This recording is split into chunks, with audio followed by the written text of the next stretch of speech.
You know that feeling when someone walks into a room and the air shifts, gets heavier, warmer, harder to breathe, when every word turns into a disguised provocation, and every glance lingers half a second too long? Eline Whitfield knew that feeling all too well. And the worst part was, it always came from the one man she absolutely wasn't supposed to want.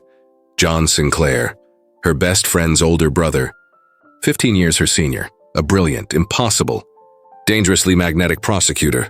Oh, and since we're talking about irresistible things, if you haven't subscribed to the channel yet, now's a great time. And drop a comment telling us where you're watching from, because this story is the kind you won't want to miss a single second of. Before the chaos John would unleash in Eline's life, we need to go back to the beginning, to the sacred ritual, to the cannoli. Every Thursday morning before the madness of NYU law swallowed her whole, she did the same thing. Took the PATH train from Hoboken to Manhattan with one non-negotiable mission. A cannoli from Carlino's Bakery on 8th Avenue. Technically, there was a perfectly good flagship bakery in Hoboken, just minutes from her house. But Eline had her reasons for choosing the Manhattan one. Reasons she'd never admit out loud. It had started one Thursday morning months earlier, when she'd stopped at Carlino's on 8th Avenue before an important class. She was in line, debating between the traditional and the pistachio, when she heard that voice behind her. Pistachio's an interesting choice. Bold, even. She'd turned around and there he was, John Sinclair, wearing a flawless suit even at 7:30 in the morning, with that infuriating half-smile that immediately put her on the defensive. And what's wrong with pistachio? Nothing. If you like unconventional things. He tilted his head, feigning consideration. Or do you just not like chocolate? I don't like chocolate in cannoli. It's too heavy, he only smiled. That smile that said exactly what I thought without saying a word. And suddenly, Eline realized she'd walked into some kind of verbal trap she didn't even know existed. Annoying, out of pure defiance, she'd ordered the traditional ricotta just so she wouldn't do exactly what he seemed to expect. And she had to admit, internally and very reluctantly, it was absolutely delicious. Ever since then, every Thursday, she took the train to Manhattan. She told herself it was because that bakery had the freshest cannoli.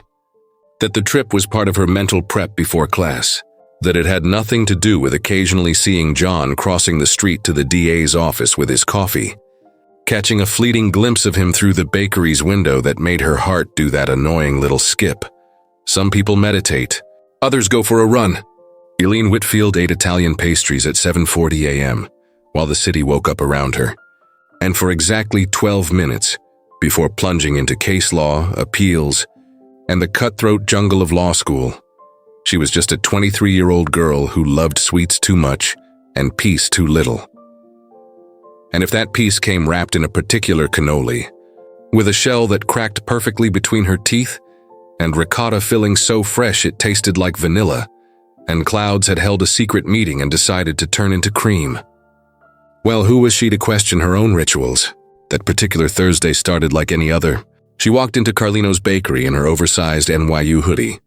Brown hair tied up in a messy knot, heavy backpack on one shoulder, and that expression that said she hadn't had enough caffeine to deal with humanity yet.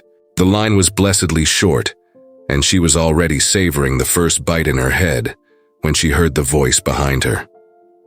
You know most people don't flirt with their pastries in public, right? Eline didn't even need to turn around. That deep voice with its brand of amused arrogance could only belong to one person.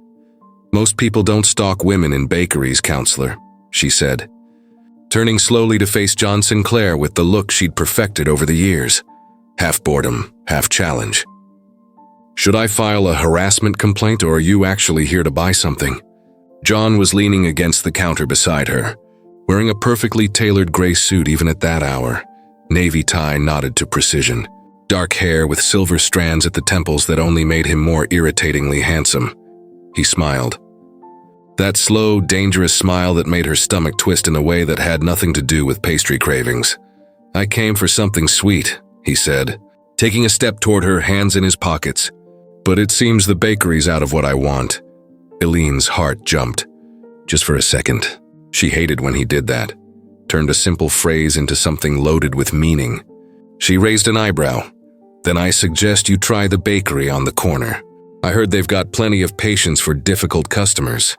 "Oh, I'm not difficult, Miss Objection Sustained," he shot back, using that annoying nickname he'd coined 2 years earlier, when she was 21, and he'd started noticing she wasn't just the little girl running around his family's house with his brother James.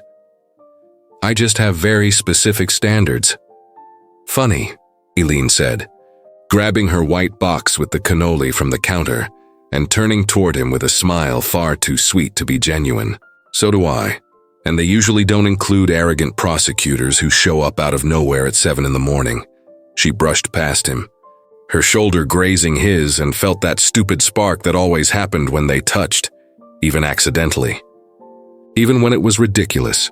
"Enjoy your coffee, counselor," she tossed over her shoulder, not daring to look back.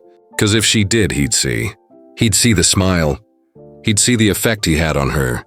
And that was information John Sinclair absolutely didn't need. But deep down, Eline knew he already did. The worst part was, this tension hadn't started yesterday. It had started 2 years ago on her 21st birthday, when John showed up at the surprise party James had thrown for her at the Sinclair house. She'd been wearing a simple, pretty dress, nothing dramatic. But when John greeted her that night, something in his eyes shifted. Something that made the entire room disappear for a full 3 seconds. And ever since then, every time she went to the Sinclair house to study with James, every time she stayed for family dinners, every time she ran into John by chance, the same thing happened. Sharp banter, infuriating nicknames, glances that lasted too long, and a tension nobody else seemed to notice. James certainly didn't. To him, Eline and John just butted heads in a funny way. He'd laugh and say it was because they were too much alike, both stubborn, both incapable of losing an argument, both addicted to being right. The Sinclair parents didn't notice either, but for entirely different reasons. Margaret and Thomas Sinclair had decided years ago that Eline would eventually marry James. They adored her, treated her like a daughter, and constantly made those subtle comments about, "When you two finally realize you're perfect for each other." Every time, Eline and James would answer in unison, "We're basically siblings," and it was true. James was the best friend she could ever have. They'd met in high school when he defended her from some jerk making fun of her last name. From then on, they were inseparable. He knew all her secrets, quirks, and fears. He knew she stress-ate cannoli, that she reread Jane Austen when she needed comfort, and that she was terrified of letting people down. He knew everything. Except one thing. He didn't know that Eline was dangerously, stupidly, completely attracted to his older brother, and she intended to keep it that way, because some things are simply off-limits. Some lines shouldn't be crossed, and the line between her and John Sinclair was practically a war zone, marked with yellow tape and danger signs. Eline arrived at NYU 20 minutes later, still thinking about that stupid bakery encounter. She dropped her backpack onto a library chair, opened her laptop, and tried to focus on her criminal procedure notes. But the words blurred on the screen, because all she could see was John's smile, the way he'd said something sweet, the way he'd looked at her like she was exactly that. "You okay? You look like you just saw a ghost." Eline looked up to find James standing beside her table, wearing that easy, carefree grin he always had. He was 3 centimeters shorter than his brother, lighter hair, lighter eyes. Everything about him softer, simpler, safer. "I'm fine," Eline lied, snapping the laptop shut. "Just tired. Stayed up late studying." "Of course you did," James said, sliding into the seat beside her and stealing a piece of the cannoli she hadn't finished yet. "You need to relax, Ellie. Not everything in life is about coming in first. Says the guy who ranked 5th and is perfectly content," she shot back, though she was smiling. "Exactly. 5th still gets you in, and I sleep 8 hours a night, see? Pure wisdom." Eline rolled her eyes, but grabbed the stolen piece of cannoli back from his hand. They sat in comfortable silence for a moment, the kind of silence that only exists between people who've known each other long enough to not need to fill every second with words. "Hey," James said suddenly, snatching another piece of her cannoli. "Did you hear John broke up with the attorney?" Eline felt something twist in her stomach. something she definitely shouldn't be feeling. "Rebecca?" she asked, trying to sound casual. I thought they were serious. They were. Like 6 months serious. But apparently she couldn't handle Mr. Walking closing argument any longer. James laughed, shaking his head. She said he's emotionally unavailable and married to his work. Which, I mean, isn't wrong. Eline let out a short laugh, but her heart was beating faster than it should. "Your mom must be loving that news." "Oh, my mom is on a personal crusade to see John married before he turns 40, James said, rolling his eyes. "She literally asked me if I knew any decent, stable young women to introduce to him. Like I'm some kind of matchmaking service. And do you?" Eline asked, and immediately regretted it.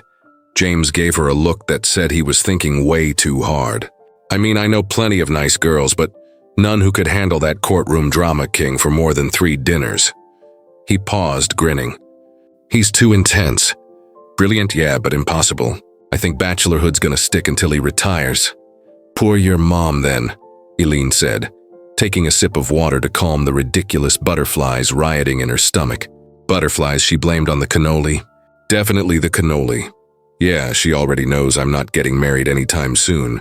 I'm just starting my career. Still young. So John's her last hope for grandkids in the near future," James went on, blissfully unaware of the internal chaos happening beside him. "But knowing my brother, he's going to die single. Buried under case files and successful convictions." Eline forced a laugh, but inside, her mind was wandering where it shouldn't. Thoughts like the fact that John was single again. Thoughts like the way he'd looked at her in the bakery that morning. Thoughts like how her heart had raced when he'd said something sweet. "Hey, changing the subject," James said, pulling out his phone. "Did you see the email about the National Legal Congress?" Eline blinked, grateful for the topic shift. "What Congress?" "The big event in New York next week. The school's inviting a handful of students to attend. There are lectures, workshops, fancy networking parties. You should sign up." "I don't know, James. I have a million things to do, and this is real networking, Ellie. You need it if you want to land a decent prosecutor's office after graduation. Plus, it'll be fun." "I'm going." He was right. Of course he was right. And Eline hated when he was right, because it meant admitting that the idea of spending a week immersed in the legal world was exactly what she needed for her resume. "I'll think about it," she said. But James was already smiling because he knew that was her code for yes, but I don't want to admit it yet. "Perfect. I'll send you the link. Registration closes tomorrow," and that was how, with a texted link and a decision made through sheer logic and career strategy, Eline Whitfield registered for the National Legal Congress. She didn't know it yet. But that week would change absolutely everything. Because some lines, no matter how hard you try, are meant to be crossed. The universe has a peculiar sense of humor. Eline learned that on Tuesday night, 3 days before the Congress, when James called her, voice groggy and clearly under the influence of painkillers. "Ellie, I'm not gonna make it to the Congress." Eline froze mid-typing, gripping her phone tighter. "What, James, why?" I kind of fell off a ladder trying to change a light bulb." He gave a sheepish laugh. "Badly sprained my ankle. Doctor says I'm on strict rest for at least 2 weeks. No crowded events for me." "James, oh my God. Are you okay?" I'm fine. Just a little loopy on meds and feeling like an idiot. But seriously, you need to go anyway. It's important for your resume and..." "But I was going with you," Eline cut in, a pang of disappointment hitting her. The idea of spending an entire week at a legal event without James by her side, cracking jokes and making everything bearable, was bleak. It won't be the same alone. You won't be alone. You'll be surrounded by legal nerds just like you. You'll love it. Only bummer is, I'll miss your verbal sparring matches with them." Eline rolled her eyes even though he couldn't see her. "You're terrible at pep talks. I know. It's the meds. But seriously, go. And tell me everything after. Promise?" She sighed. "Okay, I'll go." And that's how, on Friday morning, Eline Whitfield found herself alone in the lobby of the Midtown Hotel in Manhattan, dragging a carry-on, hauling an overly heavy backpack, and wondering if she should have just stayed home to study for finals. The hotel was elegant in a restrained corporate way, not too fancy, but with a polished air that screamed important professional event. The lobby was crowded with people in formal wear, badges hanging around their necks, chatting in clusters or scrolling through their phones as they waited to check in. Eline approached the reception desk, showed her confirmation email, and waited while the clerk typed something with a faintly concerned look. I see there's been an issue with the accommodations," the woman said, frowning slightly. "Due to a higher number of last-minute sign-ups and some university budget cuts, we had to reassign a few participants. You've been placed on the 12th floor, room 1247. "That's fine," Eline said, relieved to at least have a room. "Is there a problem?" No. It's just that this floor was originally reserved for keynote speakers and some VIP guests. But don't worry, it's just logistics. Consider it a little upgrade. You'll have the same access to everything." Eline took the key card, thanked her, and headed for the elevators, dragging her suitcase and trying not to think about the hours of lectures and forced networking ahead. And it was exactly as she stepped into the elevator, distracted by her phone, that she heard that voice. "Hold the door, please." Eline's arm shot out on autopilot, keeping the doors from closing. She looked up, and there he was, John Sinclair, in a navy suit that probably cost more than her rent, leather briefcase in hand, wearing an expression of genuine surprise that quickly shifted into something dangerously close to amusement. "Miss Objection sustained," he said, stepping inside with that infuriating half-smile. What a pleasant surprise. Eline's heart gave an unnecessary leap. She forced a neutral expression. "Mr. Walking closing argument," she replied, pressing the 12th floor button. "Didn't know you were going to be here." I could say the same. He pressed the same button and something fluttered low in her stomach. "James didn't mention?" "James is at home with a sprained ankle and a cocktail of painkillers. He didn't mention much beyond just go. It's good for your resume." John let out a low laugh. Sounds exactly like him. He gave her a slow once-over that made Eline silently thank herself for wearing her best-fitted jeans and a blouse that, while simple, gave her a boost of confidence. "You're on the 12th floor?" "I am." "Room 1247, he arched a brow. "I'm in 1254, guess we're neighbors." Of course. Of course the universe had decided that putting her in the same event, same hotel, same floor as John Sinclair wasn't enough. No, they had to be just a few doors apart. "How convenient," Eline said, unable to keep the sarcasm out completely.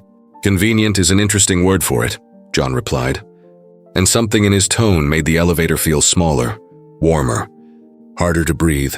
The doors opened on the 12th floor, and Eline bolted out a little too fast, almost tripping over her suitcase.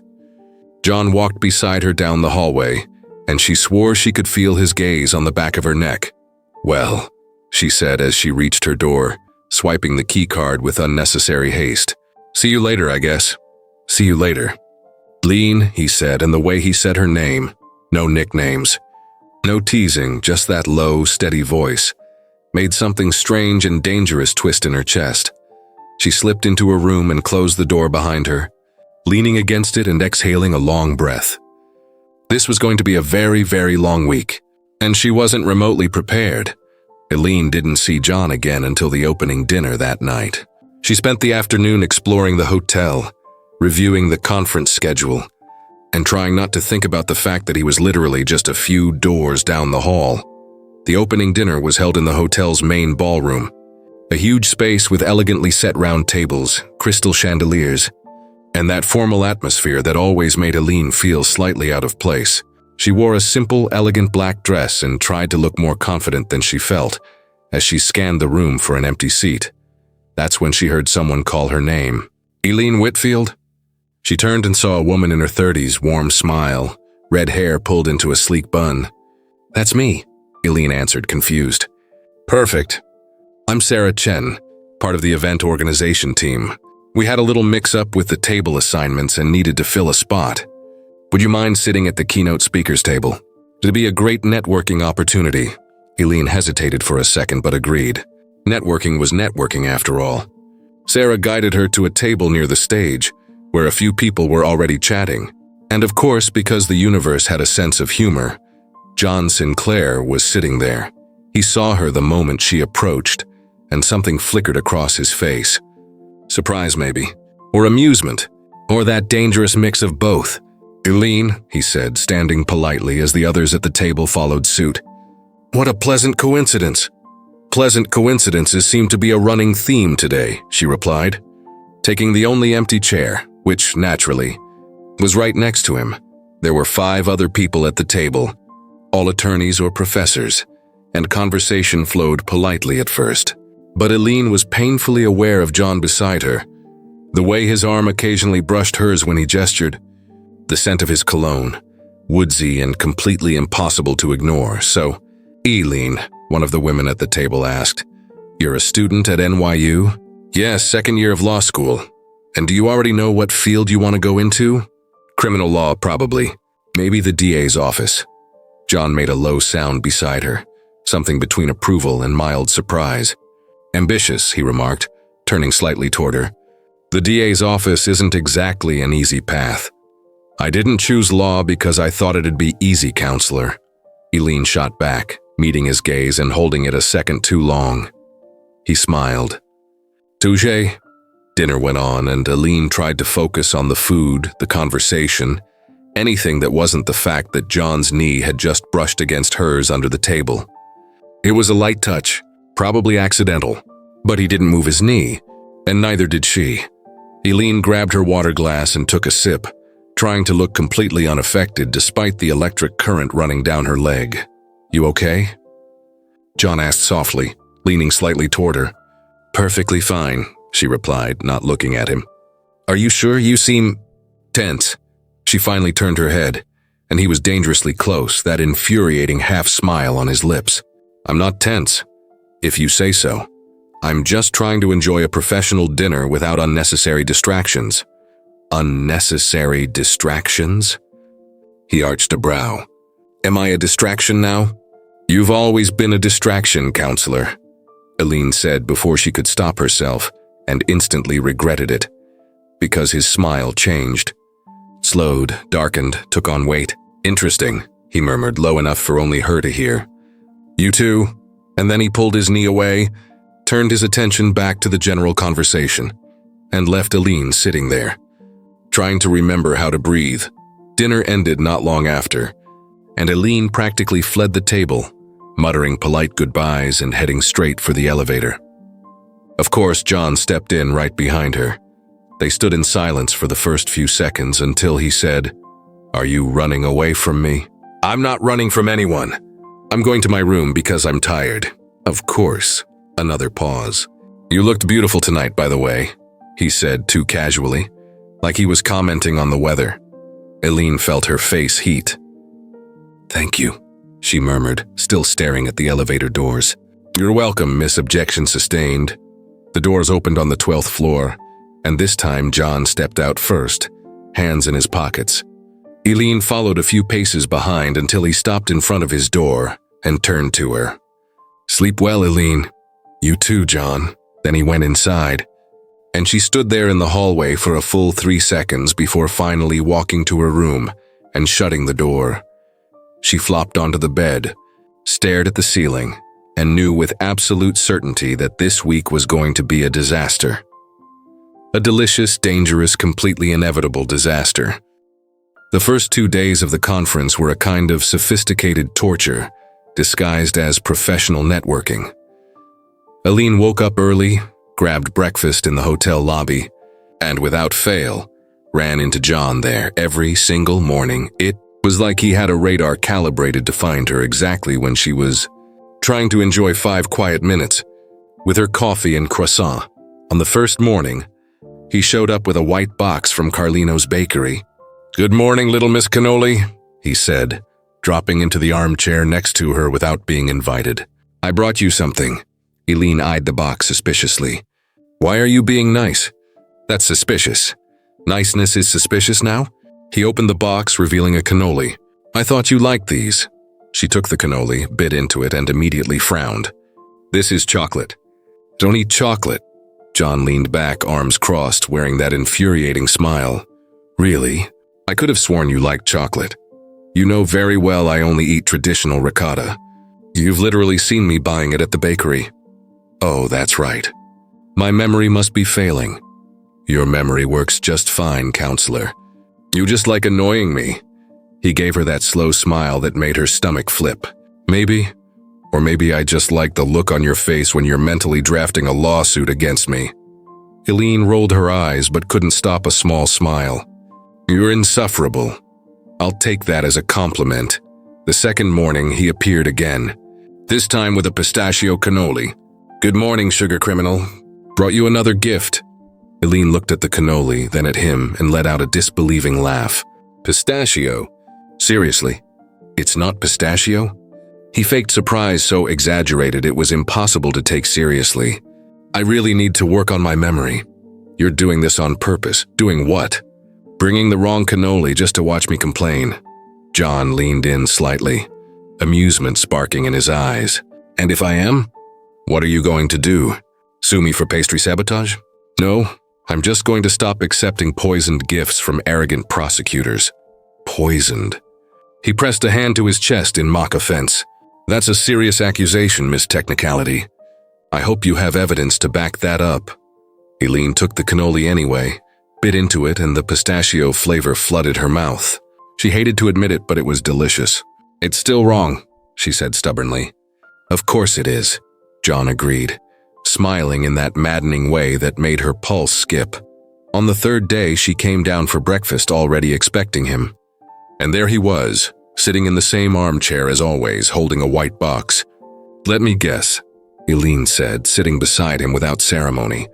"Lemon, strawberry? Maybe caramel?" He raised an eyebrow. "You're assuming I brought you something again. Did you?"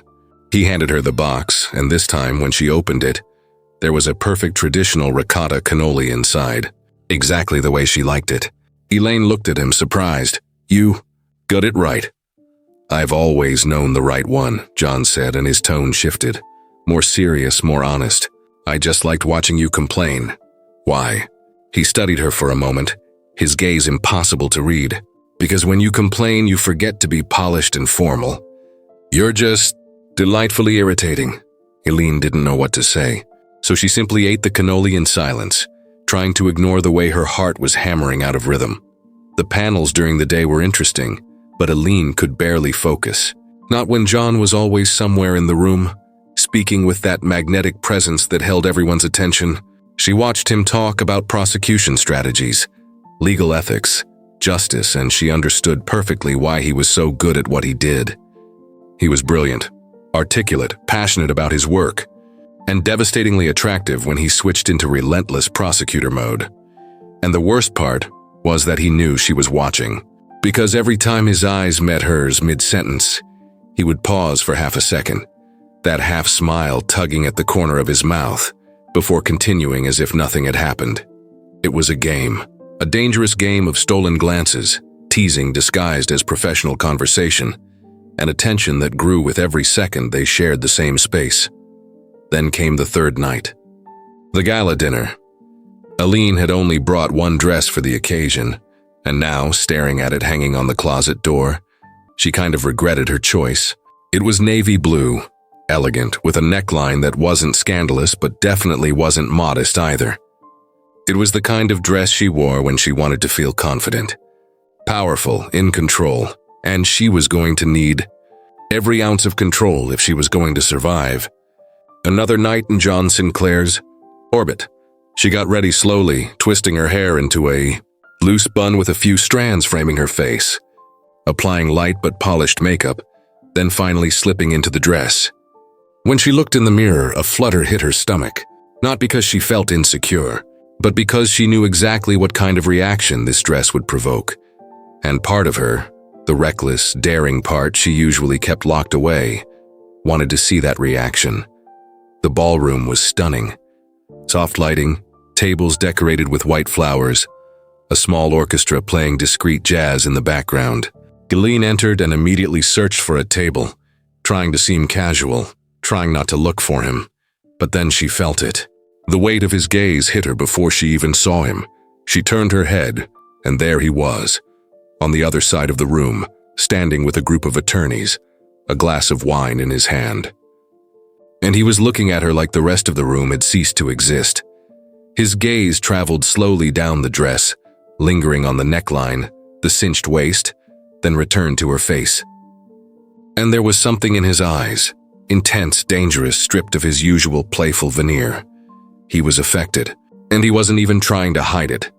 Eline felt her face flush, but she didn't look away. She lifted her chin slightly, as if to say, "Yes, I'm wearing this." "And what?" He smiled, slowly, and then turned back to the conversation around him. But Eline knew that wasn't the end of it. Dinner went on, and Eline tried to focus on the conversations at her table, on the people around her, on anything other than the fact that John was 3 tables ahead, and still managed to make her feel watched every second. When dinner ended, people drifted toward the hotel rooftop for a more casual cocktail hour. Eline grabbed a glass of champagne and stepped outside, needing fresh air, space, anything but that crowded room and all the unspoken things hanging in the air like smoke. The rooftop was gorgeous. A panoramic view of Manhattan, city lights sparkling like grounded stars. The night air, a welcome relief. Small groups were scattered around, talking and laughing, but Eline walked to the edge, leaned against the railing and simply breathed. Here to rehearse objections for court or practicing witchcraft? John's voice came from behind her, low, playful, and Eline closed her eyes for a second before turning around. He was standing just a few steps away, hands in his pockets, his tie slightly loosened, and that look that made her forget every rational argument she'd prepared. "Witchcraft?" she repeated, raising an eyebrow. "That's the best you've got, counselor? Considering you showed up in that dress and basically froze half the ballroom, I'd say witchcraft is a fair description." Eline's heart sped up, but she kept her expression calm. "Oh, so you noticed the dress?" "I noticed everything, Eline," he said, stepping toward her. "I noticed the way you pinned your hair, the lipstick, the way you walked into that room like you owned it." She swallowed hard. "And does that bother you?" "Bother isn't exactly the word I'd use. What word would you use?" He took another step, now close enough that Eline could smell his cologne mixed with something warmer, more human. Unsettling, distracting, impossible to ignore. "You seem to be handling it just fine," she said, aiming for casual, but her voice came out rougher than she intended. "I'm good at pretending," John admitted, and there was something different in his tone, something less controlled. "I've had years of practice." Eline should have stepped back. She should have laughed, made a joke, broken the moment before it turned into something she couldn't undo. Instead, she heard herself say, "And what exactly are you pretending right now?" His eyes dropped to her mouth. Only for a second, but it was enough to charge the air between them. "That I don't want to do something completely inappropriate right this second." Eline's heart pounded so hard she was sure he could hear it. "Define inappropriate." John let out a low, almost humorless laugh and took another step toward her. Now they were so close that if she drew a deep breath, their bodies would touch. "Are you provoking me on purpose, Miss Exception Clause?" "I'm just asking questions, Your Honor," she said, lifting her chin in challenge even as her pulse raced. "If you're reading them as provocation, maybe that's your problem," he smiled, but not his usual amused smile. "Something darker, more dangerous. The problem is definitely mine," he said softly. "But you're not helping. Maybe I don't want to help." It was like striking a match near gasoline. John lifted his hand slowly, giving her all the time in the world to pull away. She didn't. She just stood there, breath suspended, while he brushed his fingers along her jawline, catching a loose strand from her bun and tucking it behind her ear. The touch was light, almost reverent, but there was fire in it, a promise. "You're playing with something dangerous," he murmured, so close she could feel his breath. "Maybe I like danger." His fingers still hovered near her face, and for a moment, one suspended moment, Eline was absolutely certain he was going to kiss her. She could see it in his eyes, in the tight set of his jaw, in the way he leaned just slightly into her space, and she wanted him to. God, she wanted him to. But then voices drifted from somewhere on the rooftop, loud laughter from a group approaching, and the spell snapped. John stepped back so fast Eline almost lost her balance. He ran a hand through his hair, exhaled a breath that sounded like pure frustration, and looked at her with a mix of desire and something close to panic. "This," he began, but seemed to lose the words. "It was..." Eline tried, but she couldn't finish either. They stood there staring at each other like two people who'd just realized they were at the edge of a cliff and weren't sure whether to step back or jump. "I need to go," John said at last, but didn't move. "Then go," Eline answered, though it came out like a dare, not a goodbye. He looked at her for 3 more seconds. 3 seconds that stretched into forever. Then, without another word, he turned and left the rooftop, leaving Eline alone with her racing heart, trembling hands, and one burning question. What the hell had just happened? And worse, why did she want it to happen again? The next morning, Eline walked into the main auditorium with 3 clear goals. Pay attention to the lecture, take notes useful for her resume, and definitely not think about John Sinclair and that rooftop moment that had stolen her sleep all night. 2 of those goals crumbled the second she saw his name on the panel, John Sinclair.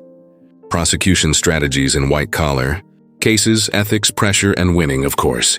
Of course she'd be spending the next 90 minutes sitting in the audience, watching him be brilliant and impossible and utterly infuriating. Eline chose a seat in the middle of the auditorium, far enough not to look too interested, close enough to catch every detail. When John stepped onto the stage in that flawlessly cut gray suit hugging his tall, athletic frame, which completely derailed her focus. To be honest, she felt that ridiculous clutch in her stomach again. For one dangerous moment, Eline let herself just watch. The way he moved with natural confidence, like the stage was familiar territory. The strong line of his jaw, his hands precise as he adjusted the mic. The way the lighting caught the silver at his temples, making him even more devastatingly attractive.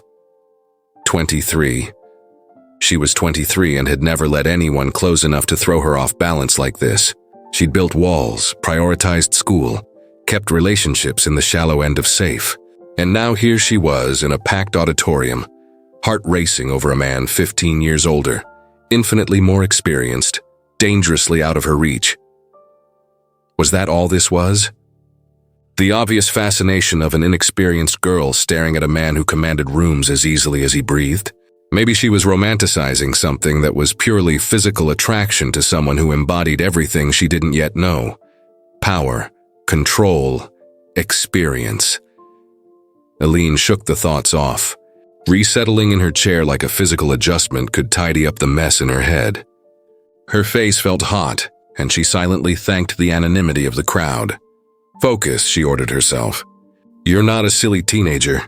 You're a law student here to learn, not to drool over a speaker just because he looks sinfully good in a suit and has the deepest, smoothest voice." And she forced her attention back to the stage, to his words, to the substance. He started with effortless confidence, steady voice, magnetic presence.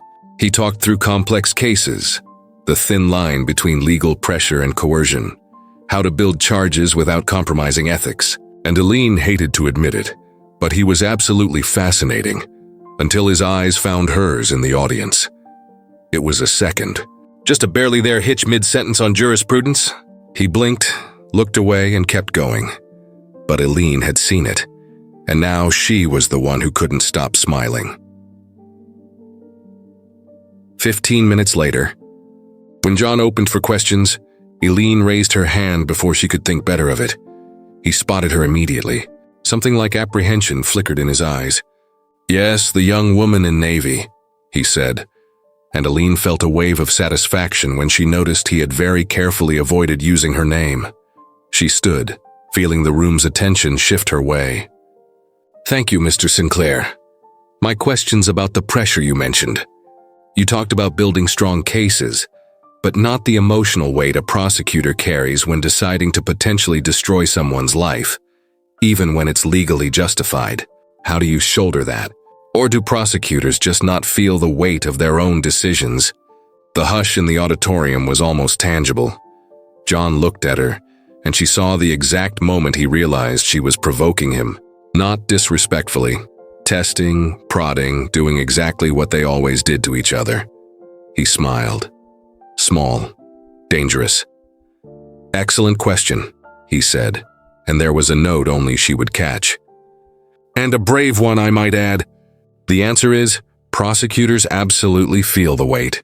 Anyone who says otherwise is either lying or shouldn't be in this line of work." The difference is we learn to channel that weight into responsibility, into doing the job as fairly as possible. But the weight never disappears. It just becomes part of the process. He paused, eyes still locked on hers.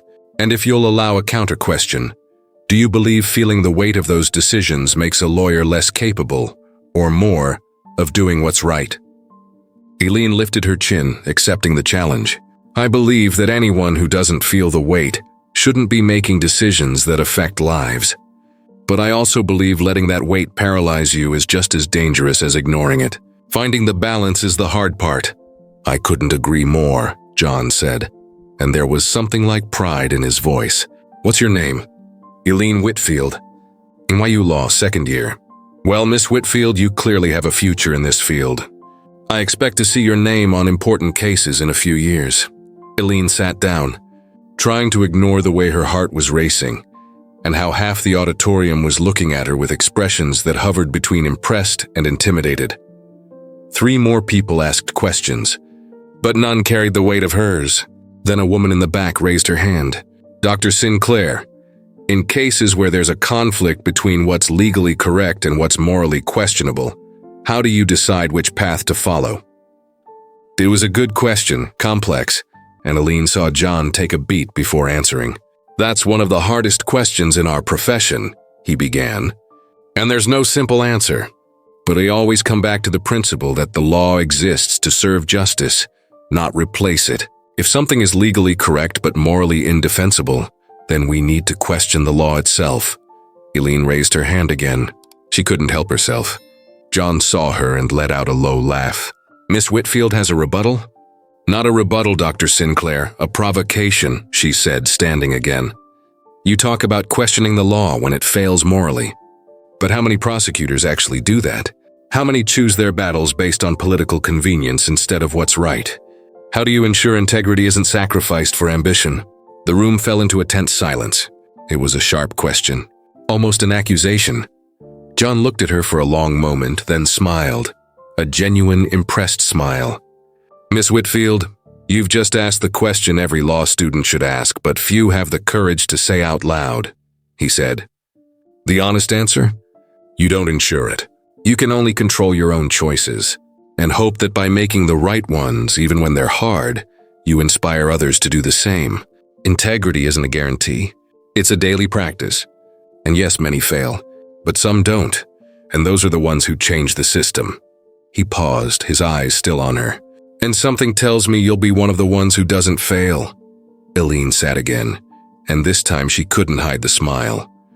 Because he had answered perfectly, elevated the discussion, and done it all while looking at her like she was the only person in the room.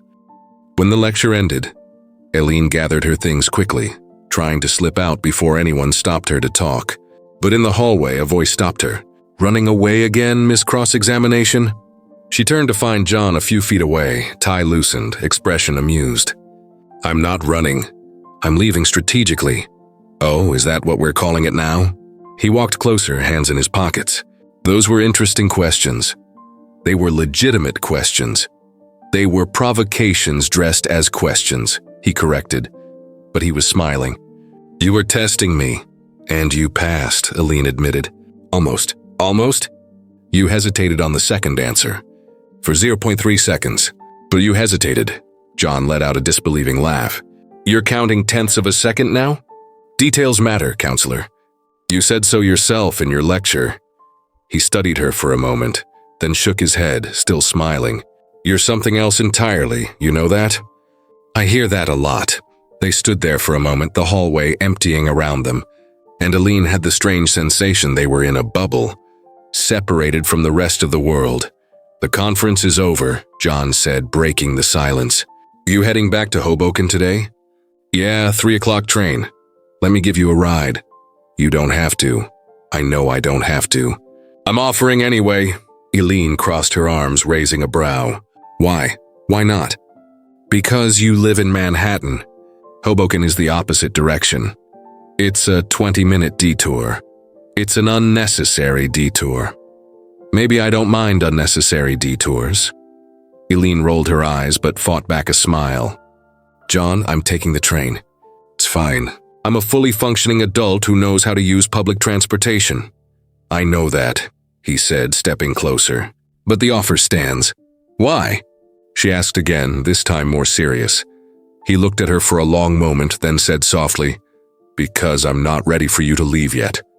Eline's heart skipped, and she hated that it did. This is a terrible idea. Probably. We've spent an entire week provoking each other and almost… I know, he said.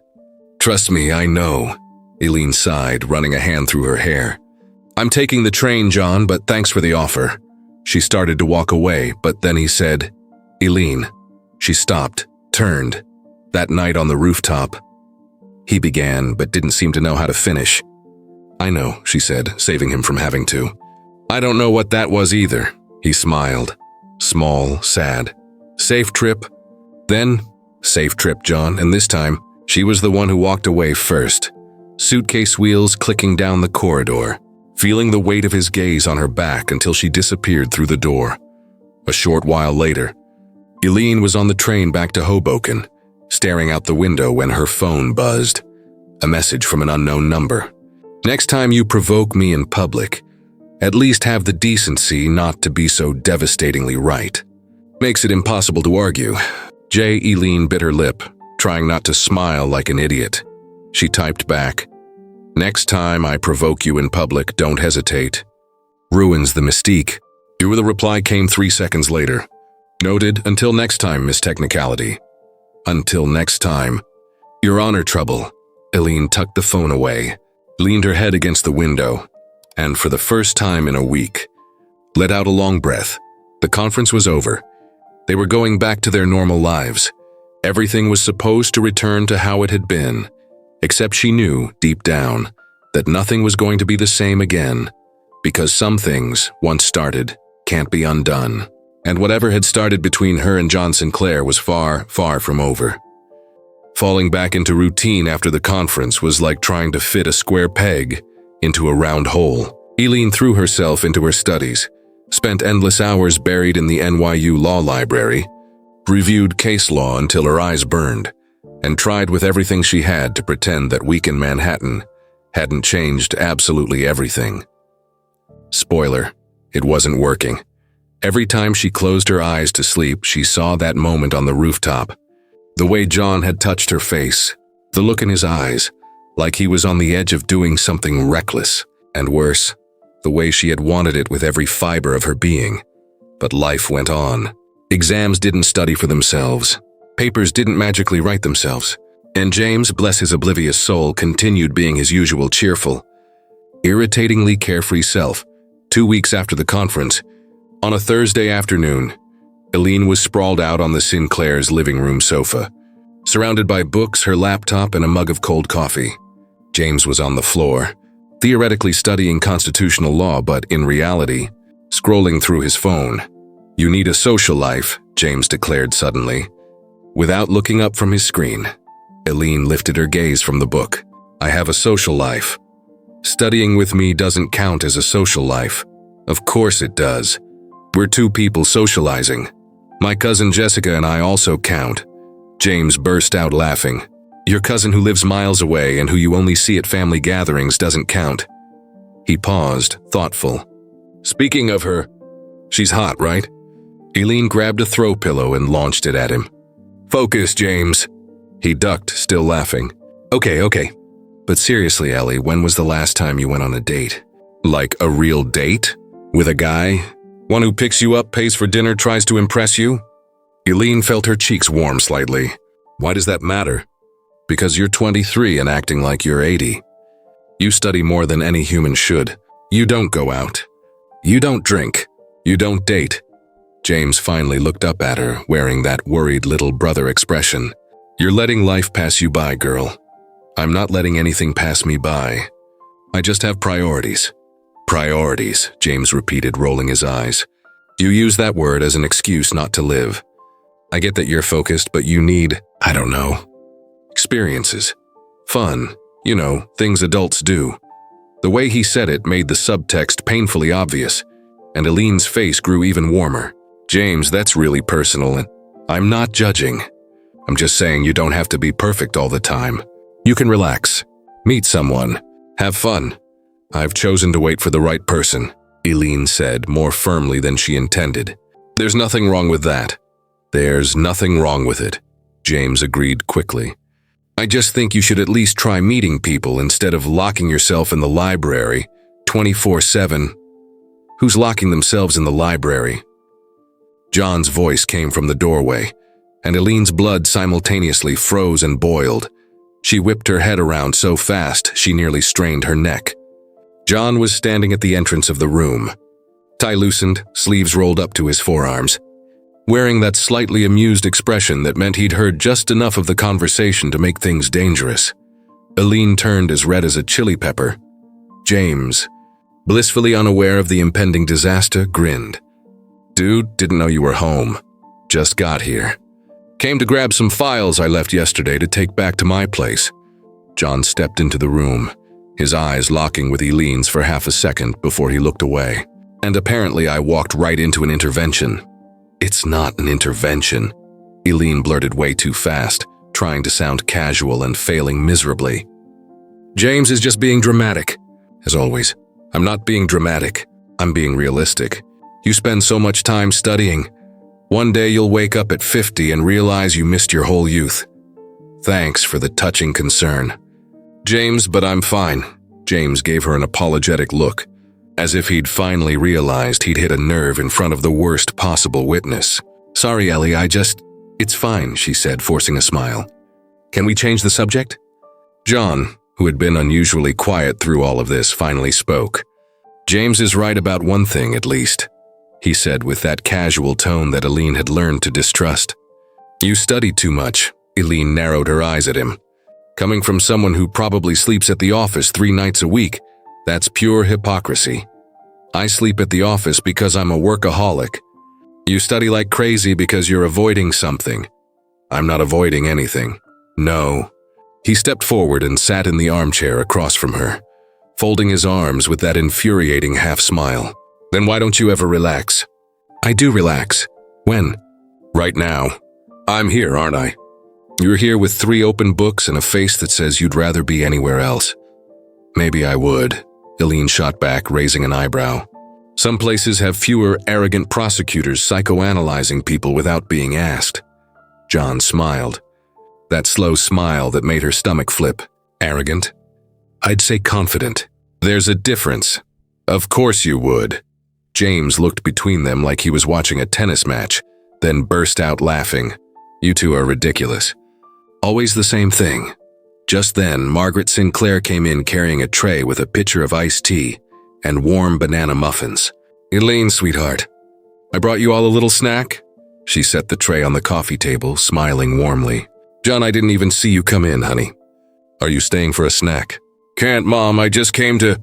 Stay, man, James interrupted, that mischievous glint in his eye. We were about to play that board game. You can be Ellie's opponent. She finally gets someone at her level. Eline nearly choked on air. I don't know if… Great idea. You need to relax a little too, John, Margaret said, already heading toward the kitchen. You 3 have fun. I've got to finish up in here. And just like that, before Eline could object, she found herself sitting at the Sinclair's dining table with James on one side, John on the other, and a Trivial Pursuit board between them. You don't have to stay, Eline said to John quietly.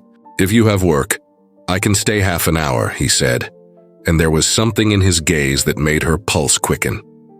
Besides, I'm curious to see if you're really as good as James says. Oh, she's good, James confirmed, dealing the cards. She beats me every time. It's annoying.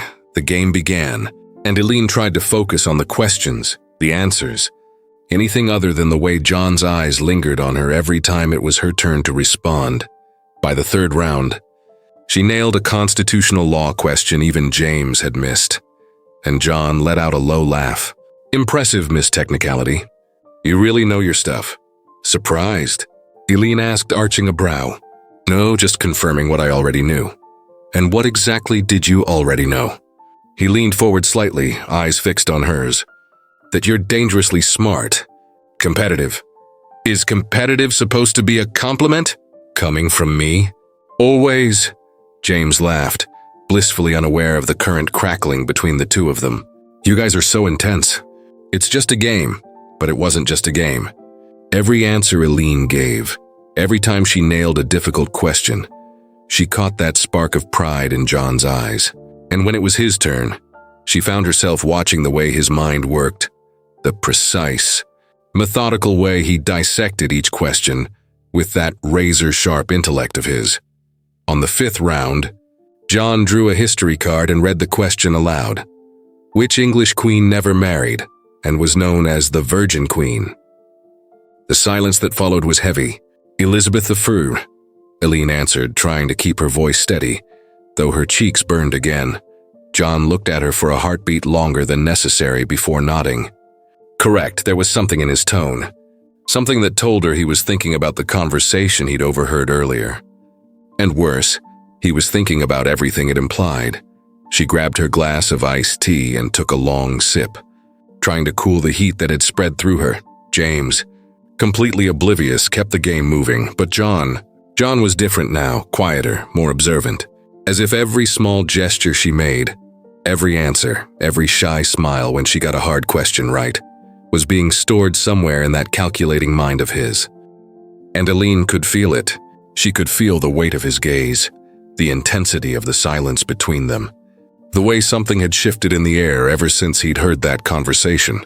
When the game finally ended, with Eline winning by 3 points, James stood up, stretching. I'm gonna grab more tea. You guys want some? I do, Eline blurted too quickly. I'm good, John said. James left the room, and for the first time since the game had started, they were alone. Silence descended instantly. Heavy Eline began gathering the cards, pretending to be busy, pretending not to look at him. You play well, John said at last. Thanks. Another silence. Eline. She stopped fidgeting with the cards and finally looked at him. John was watching her with that unreadable expression again. Part of him looked like he wanted to say something. The other part looked like it was fighting it with everything he had. About what I heard earlier. No, Eline cut in sharply. We're not talking about that. I just want to say, John, please.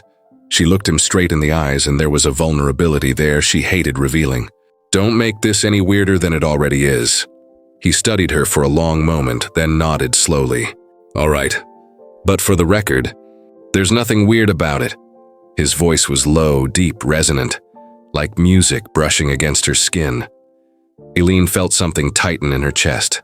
John, I'm just saying, he continued softly, your choices are yours, and there's nothing wrong with them. In fact, he paused as if weighing his words carefully. It's admirable. In a world where everyone seems desperate to try everything without thinking, you chose to wait for something that matters. That's rare. Eline didn't know what to say, so she just stood there looking at him, trying to decipher what was happening behind those eyes. And then James came back with the pitcher of tea, and the moment shattered. But something had changed. Something had deepened, and Eline knew with a terrifying and inevitable certainty that she was in dangerous territory, because John Sinclair wasn't just a smart, attractive man who teased her and made her heart race. He was starting to become something far more frightening. He was starting to become someone she could actually want. And that, more than anything, was absolutely terrifying. Some mornings call for cannolis, and that Tuesday afternoon definitely did. It wasn't Thursday. It wasn't part of the sacred ritual, but Eline had woken up with that mix of nerves and excitement that only showed up on special days. And this one was special, very special. She was going to represent the law firm where she interned at the annual New Jersey legal recognition ceremony. She would give a presentation on a complex case she had helped research, stand on a stage in front of lawyers, judges, and prosecutors, and receive an honorable mention for outstanding performance as an intern. James had screamed when she told him. Her mom had cried, and she herself had needed to sit down for 5 minutes to process the information when her internship supervisor called with the news. So yes, that afternoon demanded a cannoli. Eline looked impeccable. A sleek black dress, professional yet feminine, heels that made her feel powerful, her hair down in soft waves, makeup polished and elegant. She took one last look in the bedroom mirror, and for the first time in weeks allowed herself to feel pure pride. She had made it. She was making it, and no one could take that from her. Unfortunately, her dad had come down with a fever and a nasty cough that day, and her mom stayed home to take care of him. They felt awful about not being able to attend, but were emotional and proud nonetheless. Eline understood completely. Despite the hiccup, she was happy. But before heading to the event, which started in an hour and a half, there was a mandatory stop.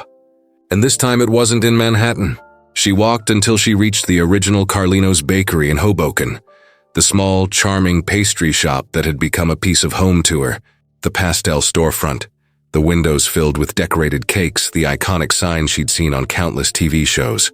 She'd lost count of how many times she'd stopped there to savor her favorite treat over the years. The moment she stepped inside, the smell of fresh pastry and powdered sugar wrapped around her like a warm hug. Eline. Chef Bruno Bellastro's voice rang out from behind the counter, warm and genuine. He wore his signature white apron, a broad smile on his face. "I heard today's the big day." She smiled, a little surprised. "How did you find out?" "Good news travels fast in Hoboken. Plus, your mom came by yesterday and couldn't stop talking about her daughter who's getting honored tonight." He winked. "I'm proud of you, kid. You deserve it." Eline felt her eyes sting a little. "Thank you, Bruno, that means a lot."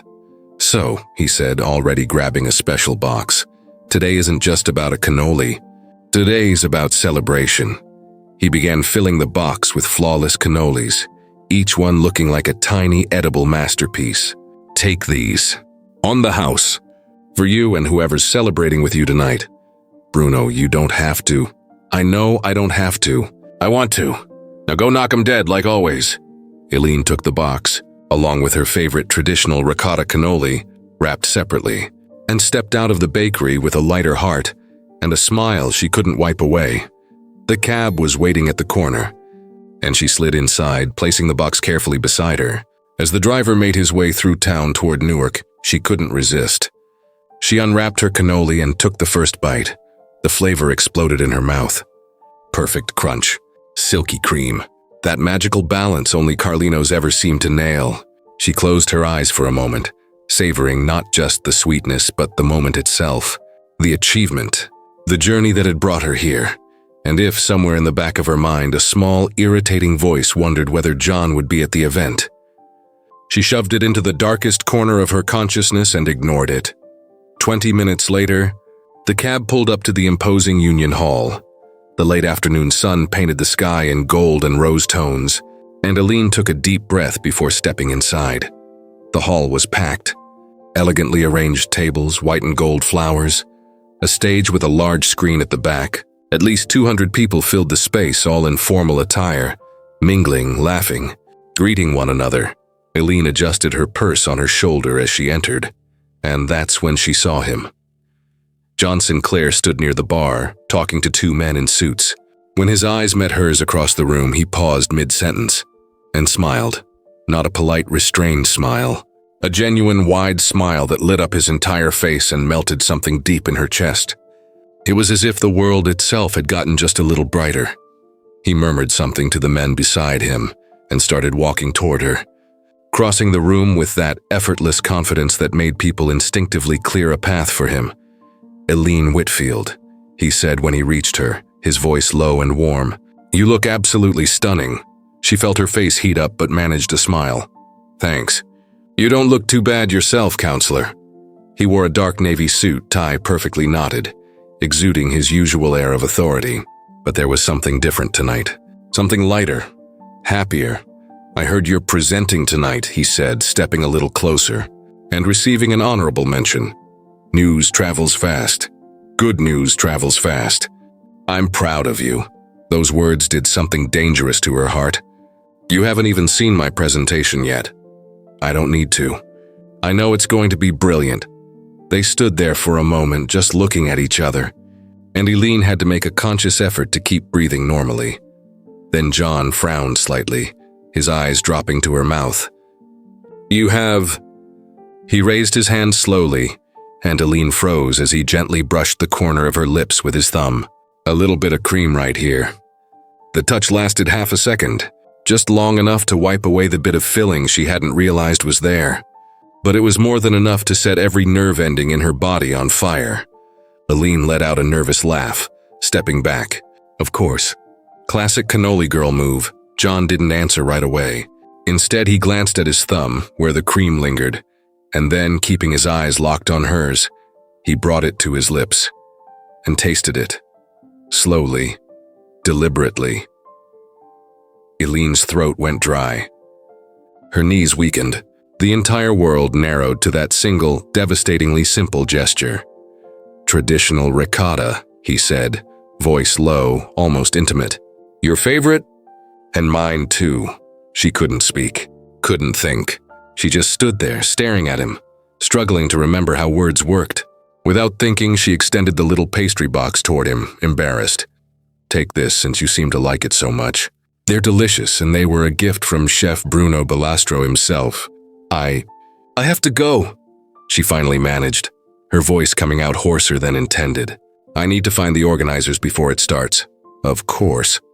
"Thank you," he said, but there was a small, knowing smile on his lips, the kind of smile that said he knew exactly what effect he'd just had, and was imagining what it would taste like to try the sweetness straight from her mouth. Eline walked away on trembling legs, and when she finally managed to breathe again, she had to lean discreetly against a column for a full 3 seconds. That man was going to kill her. And the worst part was, she'd let him. The ceremony started half an hour later, and Eline forced herself to focus. She listened to the opening speeches, clapped politely, and when her time finally came, she walked up onto the stage with her heart pounding but her mind razor sharp. She spoke about the case. The legal complexities, the research she had done, how they'd built the argument. She used the big screen to show graphs, cited case law, answered questions from the audience with clarity and confidence. And she was brilliant. She could feel it. She could see it in the attentive expressions, the nods, the impressed smiles. And when she finished, the applause was genuine and warm. Eline stepped off the stage with flushed cheeks and a racing heart, and that's when she felt it. That gaze. John was sitting at a table near the stage, and the way he was looking at her set something inside her ablaze. It wasn't just pride. It wasn't just admiration. It was something deeper, stronger, more dangerous. He was looking at her as if she were the only person in the entire room, as if everything she had just done, every ounce of intelligence, every drop of confidence, every spark of passion she'd poured into that presentation was the most attractive thing he had ever seen. And Eline felt it. She felt the weight of that gaze like a physical touch. But it wasn't just John looking. She noticed other glances too. Men in the audience, some younger, some older, all looking at her with that particular expression of interest she had learned to recognize and usually ignore. But tonight, with John there, she saw something change on his face. Something that looked almost possessive, jealous. The ceremony went on. More presentations, more awards, and finally it was time for her honorable mention. Eline walked back up to the stage, accepted the certificate, smiled for the photos, and when she returned to her seat, her hands were trembling slightly. Then the lights flickered, once, twice, and then went out completely. The hall plunged into total darkness, and a murmur of confusion rippled through the crowd. Someone shouted about a blackout in the area. The emergency lights began to come on, washing everything in a pale, ghostly green glow.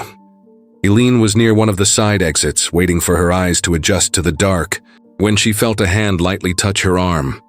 "Eline," John's voice, low, close. She turned, and there he was, just inches away, illuminated only by the eerie green glow of the emergency signs. "You okay?" he asked. "I'm fine. I just wasn't expecting a blackout in the middle of the ceremony." They stood in the side corridor, away from the majority of the crowd gathering near the main exits. The music had stopped.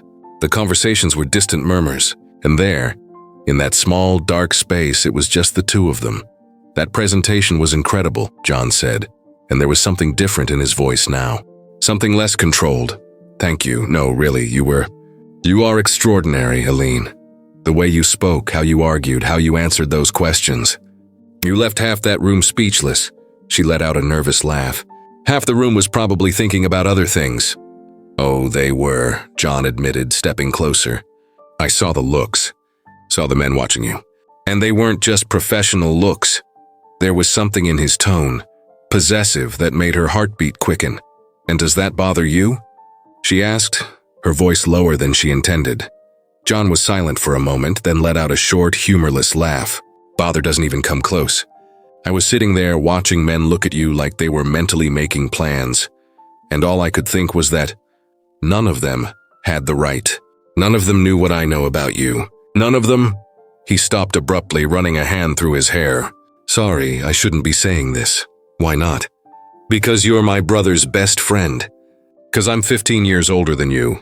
Because this is completely inappropriate and I should have more control." Eline took a step toward him, closing the distance between them even more. "And what if I don't want you to have control?" She saw the effect those words had. She saw his jaw tighten, his eyes darken, his hands curl into fists as if he were physically restraining himself. "Eline," his voice was both a warning and a plea. "You once asked me why I keep this up," she said, her voice steady despite her racing heart. "Why I tease, why I respond, why I don't just ignore you. Do you want to know the answer?"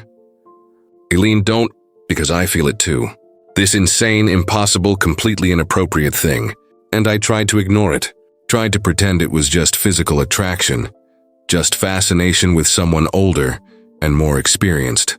But it's not. It's more than that, and it's driving me crazy." The silence that followed was heavy with everything left unsaid. All the times they had provoked each other. All the glances that had lasted too long. All the tension that had built between them since that first morning at Carlino's bakery. "I can't do this," John said, but his voice was hoarse, lacking conviction. "I can't be the one who complicates your life like this." "You already are," Eline whispered. "From the very beginning." He looked at her for a long moment, then asked, his voice so low she almost didn't hear it, "Can I stop pretending you don't drive me insane?" The question hung between them, heavy with promise and danger. And Eline, without thinking, without calculating, without protecting herself, answered him, "Please." That was all he needed to hear. John stepped forward, closing the distance completely, and lifted his hand to her face. But this time it wasn't a light touch, not just tucking away a loose strand of hair. His hand slid along her cheek, his thumb tracing the line of her jaw, his fingers weaving into her hair at the nape of her neck. "If I do this," he murmured, so close she could feel his breath. "There's no going back. I know. Everything will change." "I know," she repeated, then placed her hand on his chest, feeling his heartbeat pounding beneath her palm. But maybe it already has. Maybe it's been changing for a long time.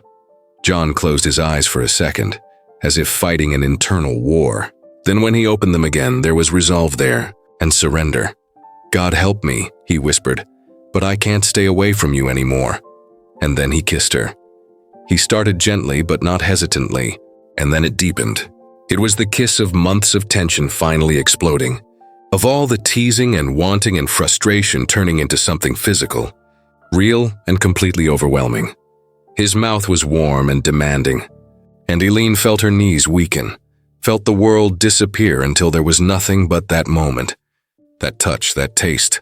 She leaned into him, her hands sliding up to his shoulders, then into his hair, and he pulled her closer, one hand still on her face, the other moving down to her waist, holding her as if he were afraid she might vanish. The kiss was everything.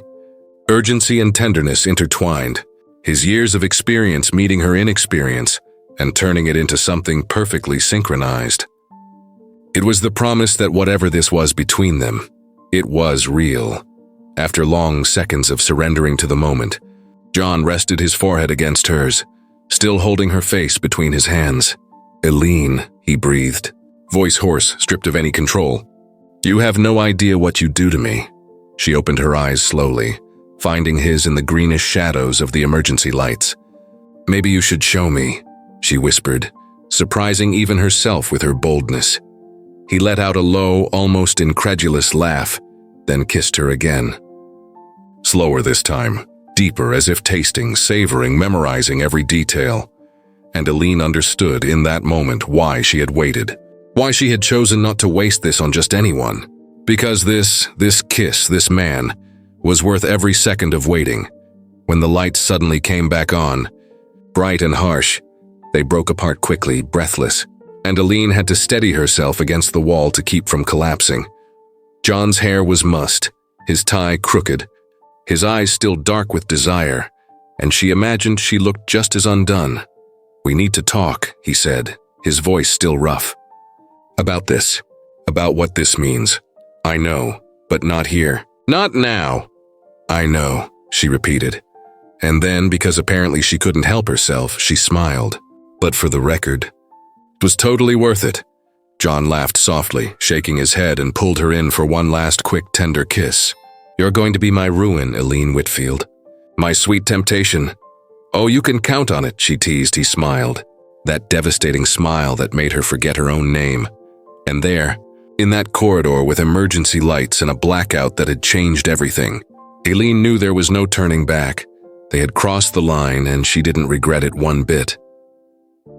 Hiding a relationship when you're 23 and falling in love for the first time in your life is, to put it mildly, an interesting challenge. Especially when the relationship in question is with your best friend's older brother. Eline and John had agreed, on the night of the blackout, that they needed to take things slowly. That they needed to figure out what this was before blowing up everyone's lives with the news. That James deserved to know eventually, but it had to be at the right moment. What they hadn't anticipated was how impossible it would be to keep their hands off each other. It started with text messages. Innocent at first. "How was the procedural law exam? I survived, barely. How was the trial? Victory. Naturally, as modest as ever, I see. It's confidence, not arrogance. There's a subtle difference you clearly fail to grasp, Miss Technicality. The only subtle thing here is your attempt to impress me. I don't need to try. You're already impressed. Your ego doesn't fit in this chat. Neither do my thoughts about you." And just like that, with teasing disguised as casual conversation, they started talking every day. Texts during her classes, during his breaks at the courthouse, late at night when neither of them could sleep. Then came the accidental meetings. Eline was studying at a cafe near NYU on a Tuesday afternoon when John showed up, pretending to be surprised to see her there. "Imagine that," he said, sitting in the chair across from her without being invited. "What a coincidence." Eline looked up from her laptop, trying not to smile. "You work in Manhattan. I study in Manhattan. It's not that surprising. But this particular cafe at this particular time? The statistics are fascinating. Are you stalking my location? I prefer the term optimizing my chances of having coffee with good company." She rolled her eyes, but couldn't hide her smile. "You are ridiculous, and you look beautiful when you try to pretend you're not happy to see me." Eline felt her cheeks warm and turned back to her laptop, trying to hide the silly grin taking over her face. They stayed there for an hour. He pretended to read emails on his phone. She pretended to study. Both kept exchanging sidelong glances and sarcastic remarks whenever someone walked too close. And when it was finally time to leave, John's fingers brushed lightly against hers as he reached for his coffee cup, a touch so brief anyone else would have thought it accidental. But Eline felt it. The electricity, the promise, the restrained desire in that 1 second of contact. "See you later." "Eline," he said, voice low. "See you later." "John." And she stayed there alone in the cafe, heart racing and knowing completely, hopelessly, that she was lost. Things grew more complicated when Eline began her internship at the Newark Criminal Court. It wasn't the same courthouse where John worked regularly, but there was overlap. Shared cases, joint hearings, and it was during one of those hearings that Eline saw him fully in his relentless prosecutor mode. She was sitting in the intern section, taking notes, when John walked into the courtroom. Gray suit, dark blue tie, that commanding presence that made everyone straighten up automatically. He didn't look in her direction. At once, but Eline knew he knew she was there. She could feel it in the way he positioned himself, in the way his arguments were delivered with even sharper precision than usual. He was showing off. And she was absolutely captivated. When the hearing ended, with a predictable win for the prosecution, Eline gathered her things and prepared to leave. That's when she felt a slip of paper being discreetly tucked into her folder. She waited until she was outside the courthouse to open it. Your comments during the session were on point. Keep it up. JPS. That pen you were chewing on was distracting me in an extremely inconvenient way. Eline bit her lip. Trying not to laugh like an idiot in the middle of the hallway, she texted back, your objections were technically flawless but lacked creativity. 710, EPS. Maybe work on your focus. It's not my fault you get distracted easily. The reply came 3 minutes later. 710? My win rate suggests something closer to 9.5. As for focus, you have no idea how hard it is to maintain professional composure when all I want to do is kiss you until you forget how to object. Eline stopped in the middle of the sidewalk, reread the message 3 times, her heart pounding so hard she had to sit on a bench. That's completely inappropriate, counselor. I know. But you like it when I'm inappropriate, and she couldn't exactly argue with that. Weeks turned into a month, and the month brought a delicious, dangerous rhythm. Accidental meetings that were becoming less and less accidental. Texts that began innocently and ended with veiled flirtation that left Eline with butterflies in her stomach. Glances across courtrooms that lasted half a second too long. And James still didn't know anything, but he was starting to notice. Things, you're acting weird. He said one Thursday night while they were studying for finals at the Sinclair house. Eline looked up from her books. Weird how? I don't know. Happier? Distracted, like you smile at your phone now. You never used to do that. I always smile. Not like this. This is a I'm texting someone who makes me giddy kind of smile. Eline felt panic rise in her chest. You're delirious. You've studied too much. Maybe, James admitted, but he was still looking at her with that curious, searching expression. Or maybe you finally found someone and you're not telling me.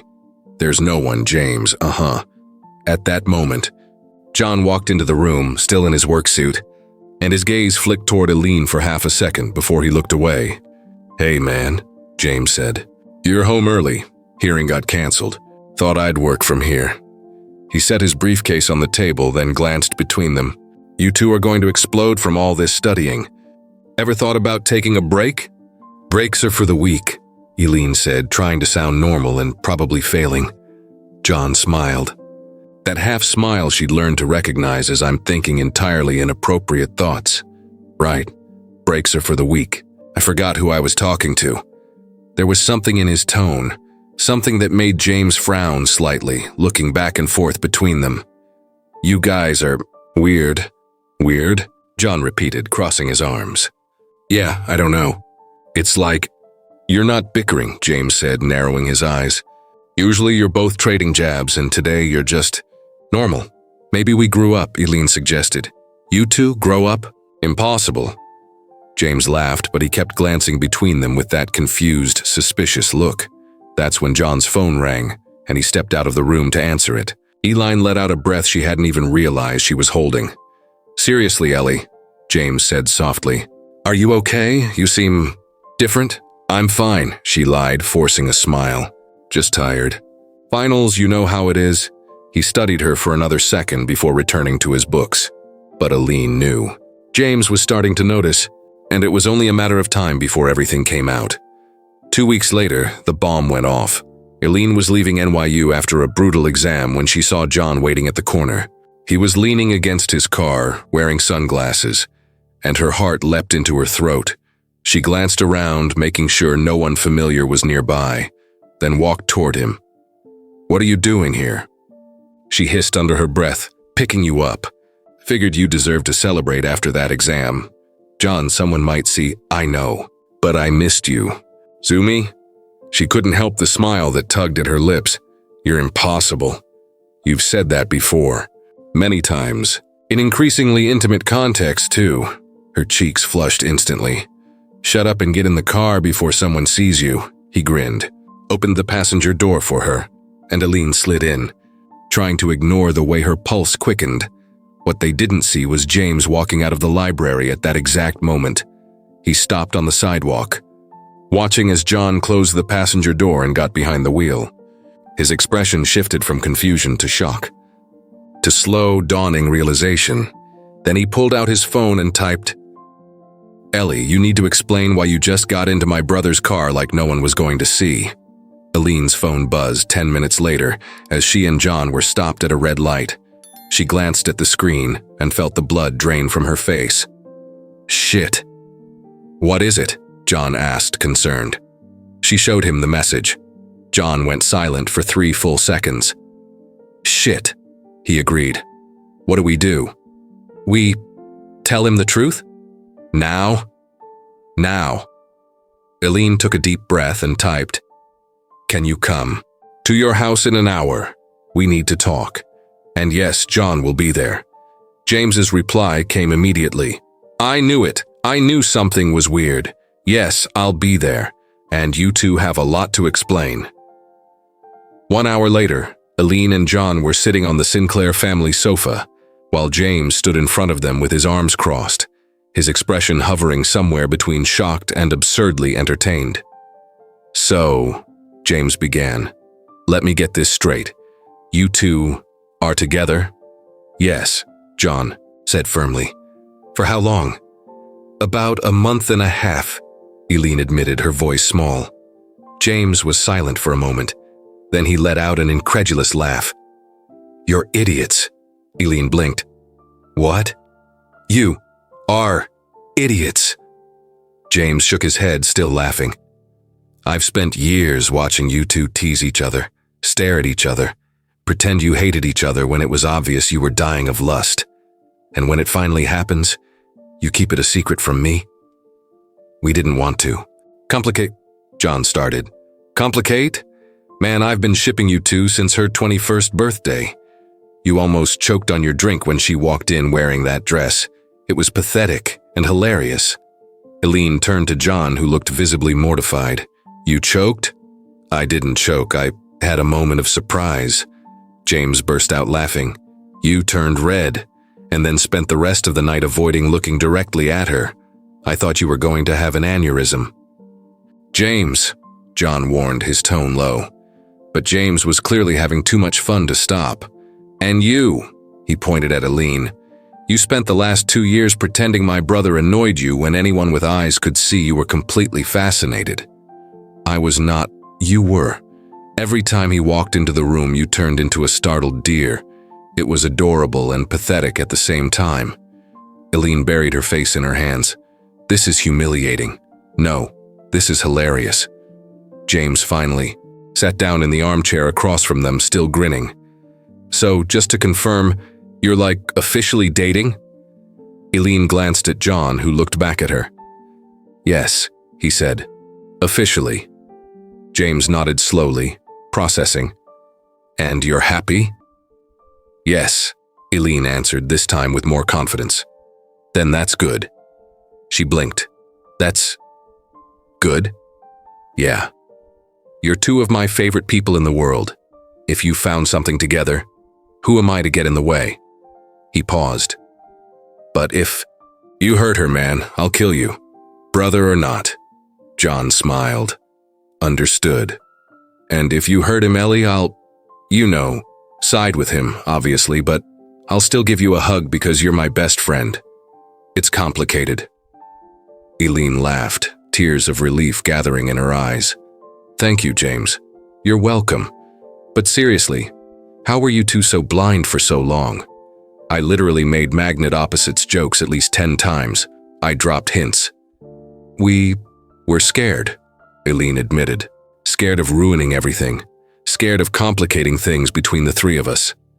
James grew serious for a moment. "Look, I get it, but you two are important to me.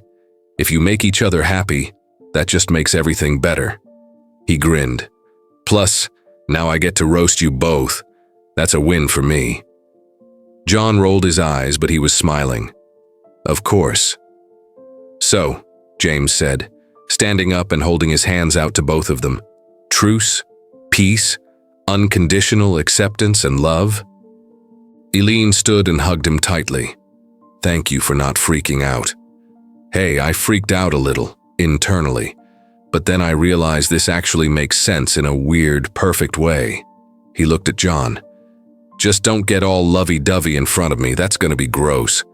"No promises," John said, pulling Eline closer to him, finally free to make that simple gesture.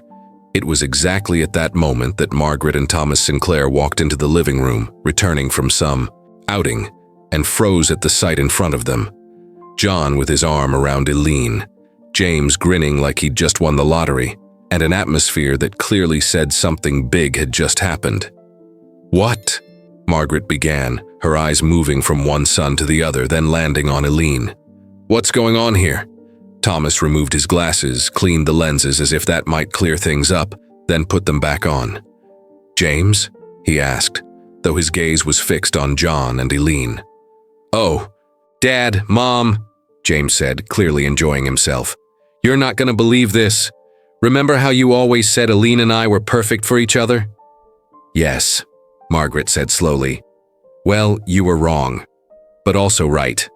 Like, halfway right." Thomas frowned. "James, you're speaking in riddles again. John and Eline are dating," James announced with the subtlety of fireworks. "It's not me, it's him.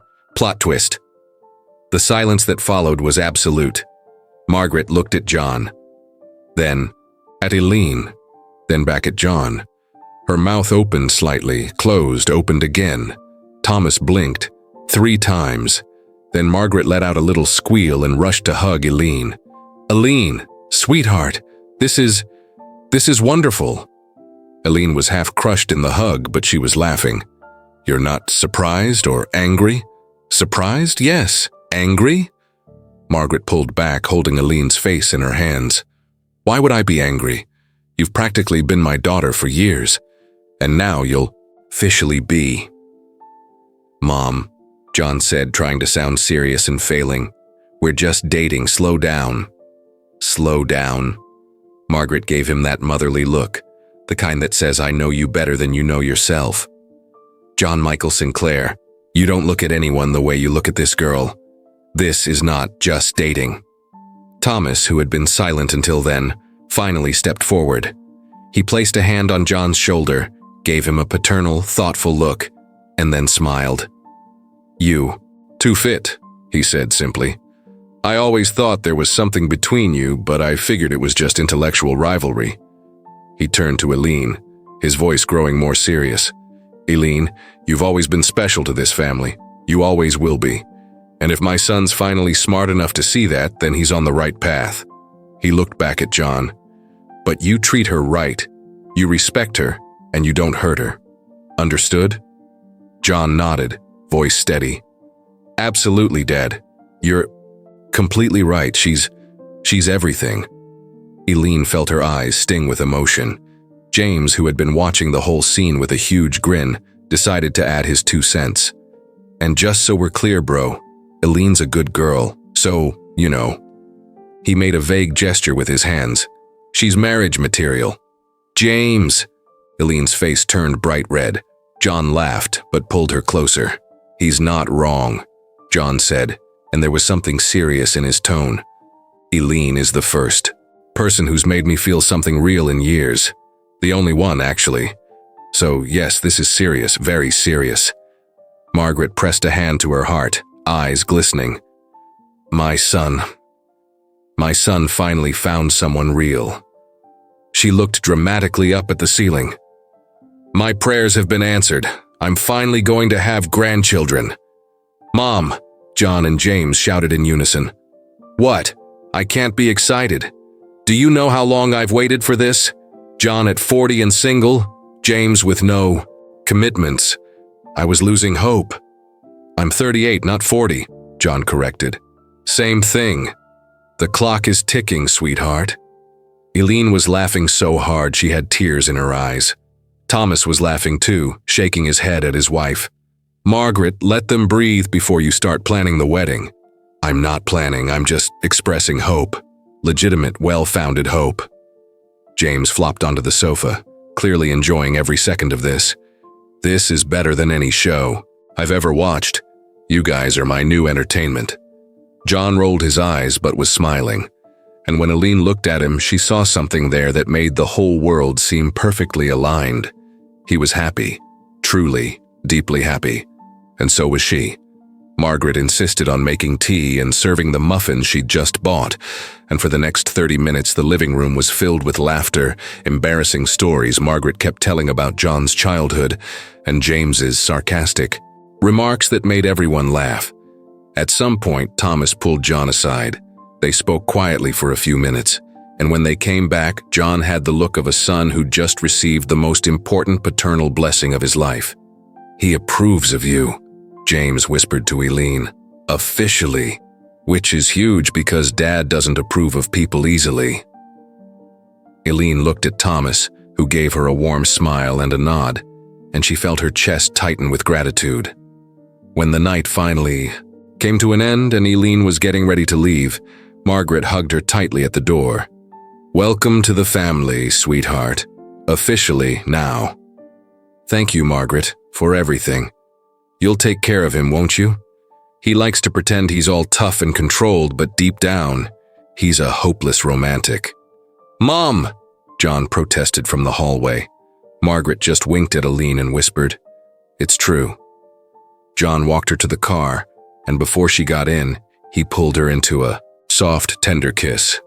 "Thank you," he murmured against her lips. "For what?" "For putting up with my family. For putting up with me. For making all of this worth it." Eline smiled, cupping his face gently. "Always, John." And there, in front of the Sinclair house, with the lamplight casting a soft golden glow over them, and the sound of James making obnoxious kissing noises from the window, Eline knew. She knew she had found her place. She had found her family. She had found her love. And for the first time in her life, everything felt absolutely, perfectly right. 6 months might seem like a short time when you count the days. But when each day is filled with late-night conversations, mutual support through high-pressure moments, and the discovery of hidden layers in someone you thought you already knew, 6 months can feel like a lifetime. And that's exactly how it felt for Eline. She had met John as James's older brother, teasing, impossible, infuriating in a way that made her heart race. But over the last 6 months, she had discovered who he truly was beneath that sharp prosecutor's armor and sarcastic wit. She discovered he called his grandmother every Sunday morning, that he had a soft spot for old Hitchcock films, that he got nervous before major trials but never showed it to anyone, that he supported her through every exam, every presentation, every moment of academic doubt, as if her success mattered just as much as his own. And somewhere between the teasing and the late-night talks, between the stolen kisses and the comfortable silences, the irresistible tension had deepened into something else. It had become love. On a Thursday evening, Eline was at home helping her mom prepare dinner when the doorbell rang. "I'll get it," her father said, rising from his armchair. Eline was chopping vegetables when she heard familiar voices in the living room. She frowned, wiped her hands, and walked out of the kitchen, and froze. John was standing at the entrance in a perfectly tailored suit, and beside him were Margaret, Thomas, and James, all wearing expressions that hovered somewhere between nervous excitement and barely contained glee. What's going on?" Eline asked, looking from one to the other as she greeted each of them warmly. Her mother appeared behind her, drying her hands on her apron, and from the look on her face, Eline realized she knew exactly what was happening. "Mom." "Sweetheart," her mother said, eyes already shimmering, "I think you'd better sit down." "I don't want to sit down. I want to know why there are 4 Sinclairs in my living room on a Thursday night, looking very suspicious and giving me no warning." Her legs felt wobbly. Thank God she'd taken her mother's advice earlier to wear the floral dress John loved. John stepped forward, and there was something different about him. Something vulnerable, nervous, completely stripped of his usual easy confidence.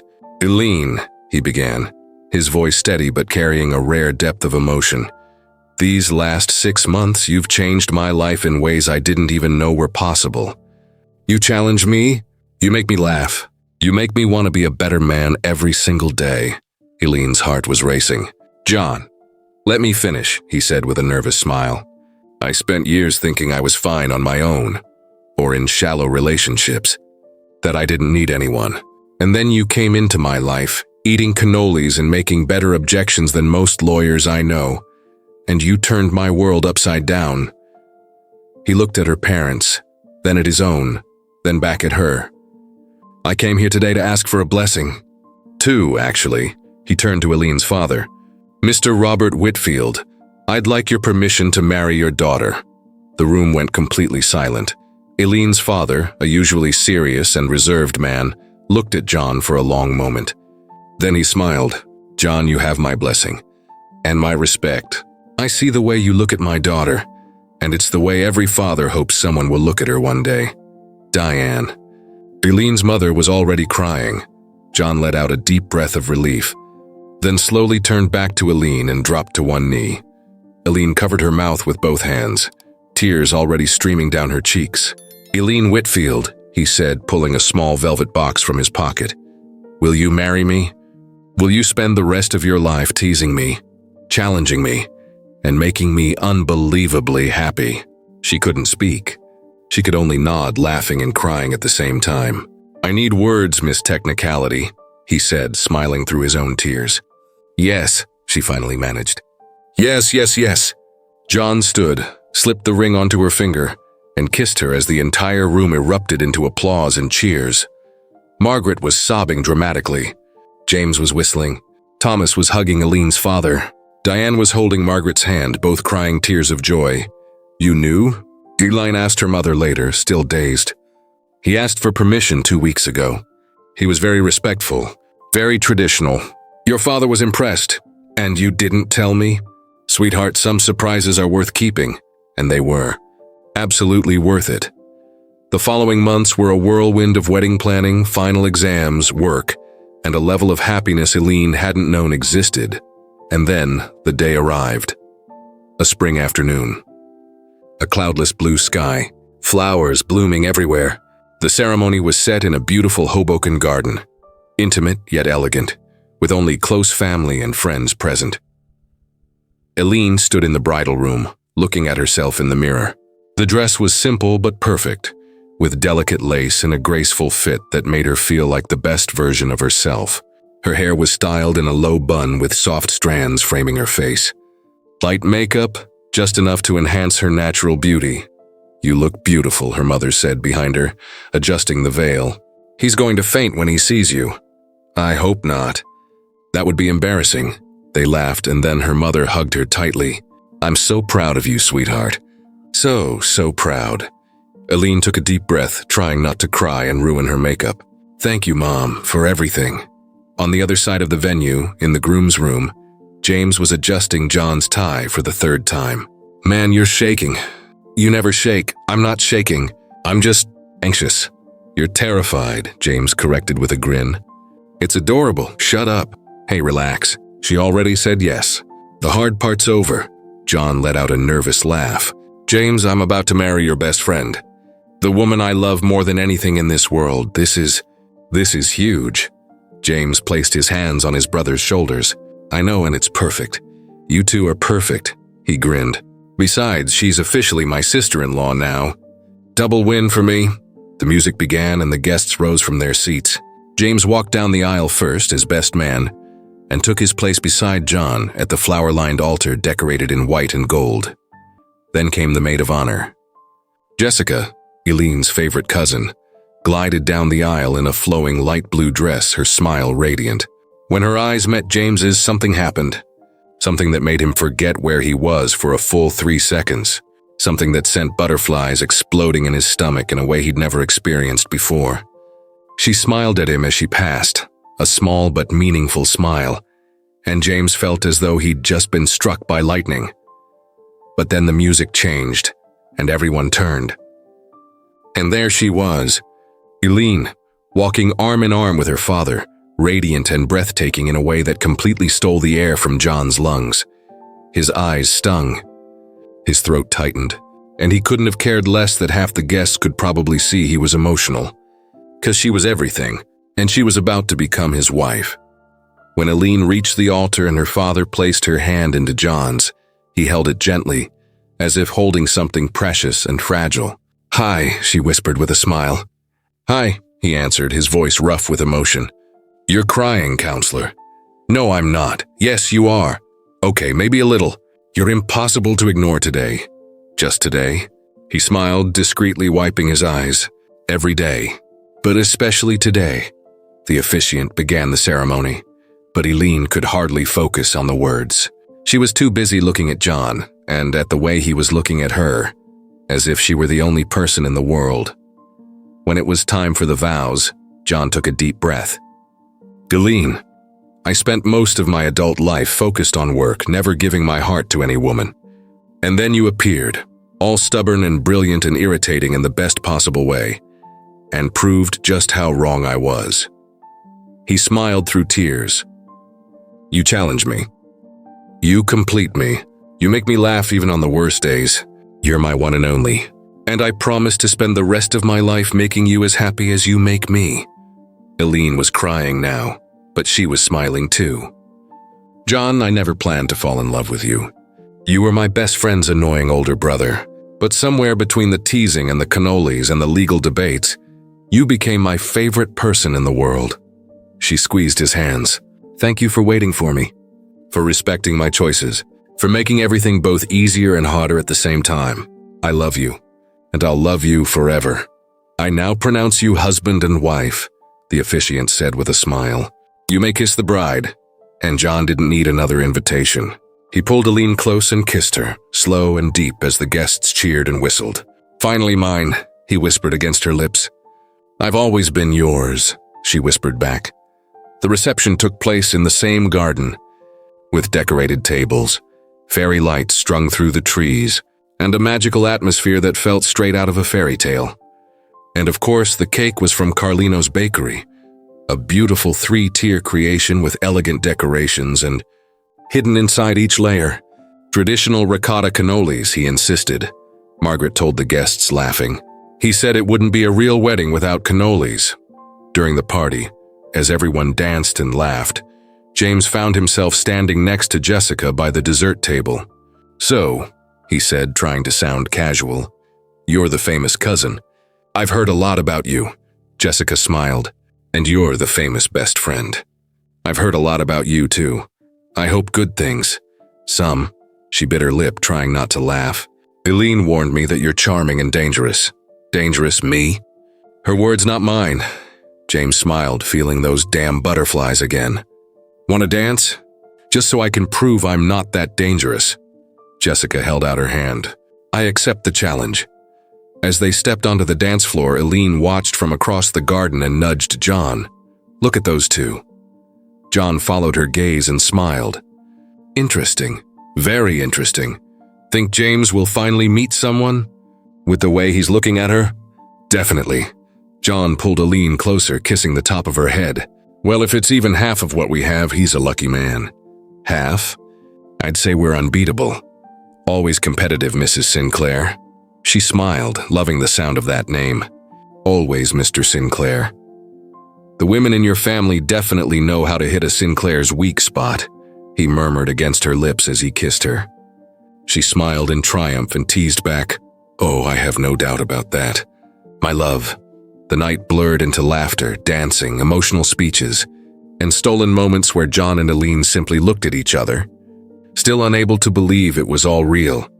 And when it was finally time to leave, as the guests gathered to shower them with rose petals, Eline and John ran hand in hand to the car that would take them to their hotel. The room was beautiful, a bridal suite with a city view, decorated with white flowers and candles that transformed everything into a dreamscape. John closed the door behind them, and for a moment they just stood there gazing at each other. So, Eline said softly, the moment's finally here. Are you nervous? He asked, walking toward her slowly. A little, she admitted, but also excited. He stopped in front of her, raising his hands to gently frame her face. Now you're completely mine, Eline. Eline touched his hands, intertwining their fingers. Thank you for respecting me, for never pressuring me, for making everything perfect. John kissed her slowly, reverently, as if she were something too precious to rush. He looked at her in the dim light, wearing that signature smile, half irony, half restrained desire. You know, he murmured against her ear, voice husky. I've waited a long time for this. For what exactly? she asked, feigning innocence, eyes sparkling. He leaned in until his lips almost brushed hers. To finally savor my favorite cannoli, without rushing, she let out a soft, nervous, enchanted laugh. I hope I live up to the expectations. I have no doubts, he whispered before lifting her into his arms. I love you, my sweet temptation, he murmured against her lips. I love you too. And then, in the dim glow of the room with the city pulsing beyond the window, the world seemed to fit entirely in their hands. John lifted her slowly, as if gathering a precious secret, and guided her to the bed. Their kisses turned into promises, their whispers into silent vows. Time slowed down, and what had once been waiting became a meeting. The rest the night kept to itself, with the delicacy of a beginning that needs no witnesses, only truth. Forever began right then. Hours later, wrapped in sheets, their hearts still racing and their breaths finally slowing, John kissed her forehead and whispered, "It was worth waiting for you. Every single day of my life I'd wait all over again." Eline smiled against his chest, eyes closing, utterly content. "Good to know, counselor, because you're stuck with me now. The best prison I could ever ask for. And there, in the bridal suite perfumed with flowers and lit by candles that had long since burned out, two hearts beat in perfect sync. Two lovers had found their forever. And a story that had begun with cannolis and teasing ended with a love that would last a lifetime. A love that had been worth every second of waiting. A love that was absolutely perfectly inevitably theirs. 2 years later, night fell over the city with a special kind of magic. "Are you sure you packed the extra diapers?" John looked at Eline as he tied his shoes, wearing that half-smile she knew so well. "Eline, I'm a prosecutor. I prepare cases involving millions of dollars. I think I can handle packing diapers. You forgot last week. That was one time. And we had to rush back before dinner at my parents' house." John stood, walked over to her, and wrapped his arms around her waist from behind as she finished her makeup. "Point for you, Mrs. Sinclair. But yes, today I checked 3 times. Diapers, wipes, her favorite blanket, that noisy little toy she loves. The rattle. That, we're fully prepared." Eline turned in his arms, straightening his slightly crooked tie. "And the baby food? Packed. With the special spoon. You're really good at this, you know that?" John kissed her forehead. "I've had a great teacher. Speaking of which, that case you helped me review this week. The defense fell apart in court today. Your notes on precedents were flawless." Eline smiled, feeling that warm, familiar glow in her chest. Working with John, even part-time now, was one of the best parts of their new life together. "Always happy to help the state win impossible cases, counselor." "Impossible, please. Turn impossible into predictable victories. Your ego still doesn't fit into small spaces, and you still find it irresistible." She rolled her eyes but was smiling. "Come on, before your mom calls for the 5th time to ask where we are." From the nursery came a soft whimper and they both turned immediately. "Someone's awake," John said, already heading to the crib. He returned seconds later carrying the most precious thing Eline had ever seen. Their 8-month-old daughter, Carly Rose Sinclair, with rosy cheeks, sleepy eyes, and that toothless smile that melted hearts. "Hey, Pistachio," John murmured, kissing her dark curls. "You woke up just in time. Let's go see your grandparents and your doting uncle."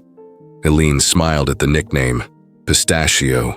It had started as a joke during her pregnancy, when she developed an insatiable craving for pistachio cannolis, the same kind John had accidentally brought during the conference years before. She'd finally admitted between laughter and hormonal tears that they were delicious. And when Carly was born with those light green eyes that mirrored the color of pistachios, the nickname stuck forever. "She looks beautiful," Eline said, adjusting their daughter's little red dress. "Your mom's going to lose her mind. My mom already did. Ever since Carly was born, she's a completely different person. That's what grandparents are like. My mom texts me about Carly 3 times a day. 3. She never texted like that when I was a kid."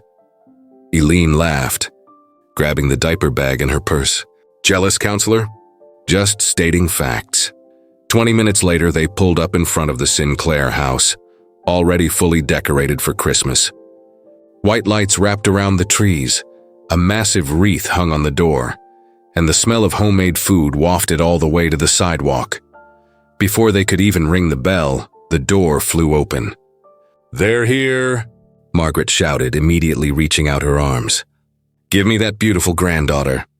John didn't even get a chance. Margaret practically snatched Carly out of his arms. "Hi, Mom. Yes, we're doing fine too. Thanks for asking," John said, smiling anyway. "Oh, hello, of course you're fine. Now look at this little princess. Look at those cheeks. Carly, you're more beautiful every day." Carly, who had inherited the Sinclair's natural charm, let out a little giggle and grabbed Margaret's pearl necklace. "She's even cuter than last week," Margaret exclaimed, carrying the baby into the house. "Tom, James, Diane, Robert, come see Pistachio." Eline glanced at John, who rolled his eyes but was clearly fighting back a laugh. "Told you this would happen." They stepped inside and were immediately surrounded. Eline's parents, Diane and Robert Whitfield, were in the living room. Diane rushed to hug her daughter. "Eline, sweetheart, John, and where's my granddaughter?" "Kidnapped by Margaret before we even made it through the door," John replied. "Typical," Robert said, shaking John's hand. "Welcome to the Grandparents Club, where the baby is all that matters." Thomas tried not to laugh as Margaret paraded around the room with Carly in her arms, making silly voices and earning gummy smiles in return. Then James emerged from the kitchen, drying his hands, and when he saw Carly, his entire face lit up. "Pistachio!" He practically ran over, arms outstretched. "Let Uncle James hold her." "You saw her 3 days ago," Margaret protested. "And those were the 3 longest days of my life. Give her here." Margaret reluctantly handed Carly over to James, who immediately began making ridiculous faces that sent the baby into fits of laughter. "She's grown.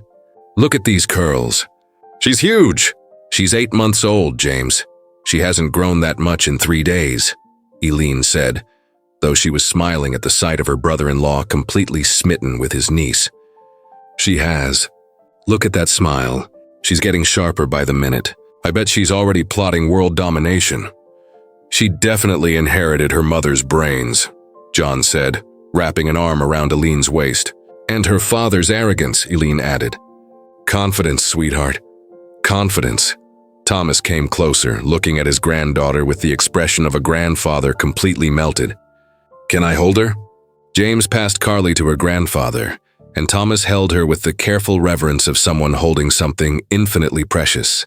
"Hello, my little princess. Grandpa has a special present for you after dinner." "Dad, you can't buy her a new present every week," John said. "I can and I will. It's a grandfather's privilege." "He's right," Robert agreed, stepping closer to tickle his granddaughter. "Grandparents are allowed to spoil.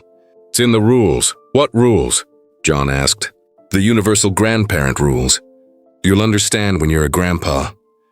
Diane was busy taking pictures from every possible angle. She looked so beautiful in that little dress. "Margaret, did you see those cheeks? They're even chubbier." "I know.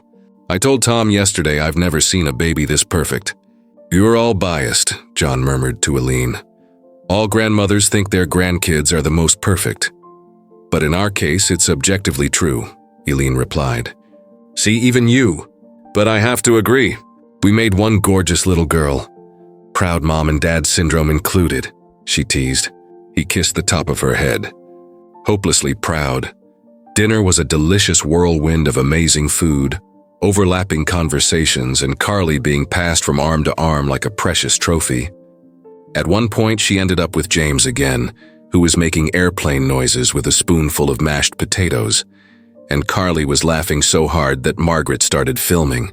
"I'm the favorite uncle," James declared to his niece. "No matter what anyone else says. I'm the favorite."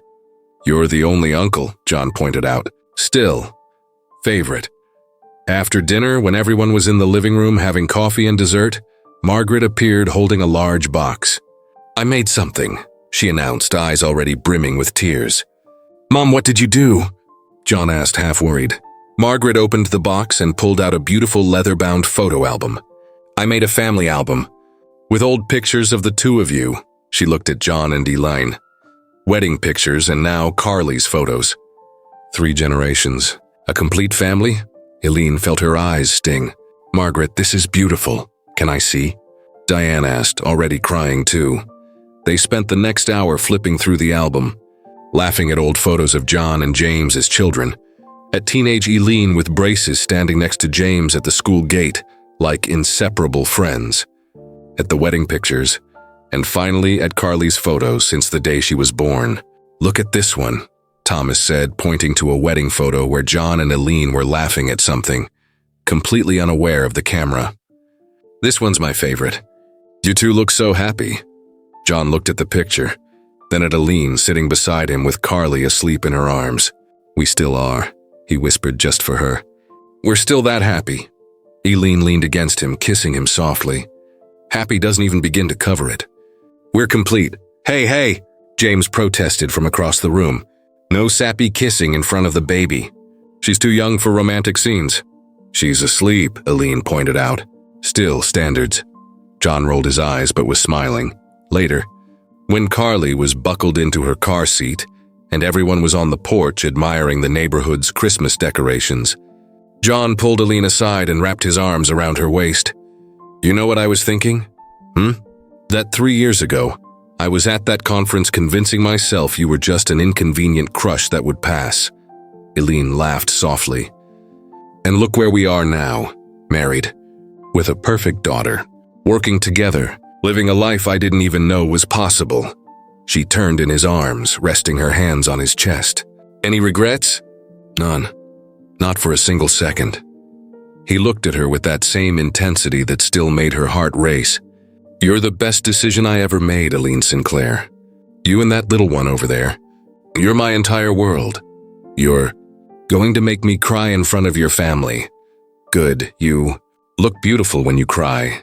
You're possible, and you love me anyway." Unfortunately, he smiled and kissed her slowly, tenderly, full of promise. "I love you, Mrs. Sinclair, today, tomorrow, and every day after that. I love you too, Mr. Sinclair, always." And there, on the Sinclair porch with the whole family gathered, Christmas lights twinkling all around, and their daughter sleeping peacefully just a few feet away, John and Eline knew. They knew they had built something rare, something precious, something that had started with teasing and cannolis and turned into a love that would last forever, a love that had created a family, a love that had been worth every second of waiting, a love that was absolutely, perfectly, deliciously theirs, and always would be, 'cause some stories don't end. They simply keep unfolding, each day sweeter, each moment more precious, each chapter better than the last. And this story, John and Eline's story, would keep growing.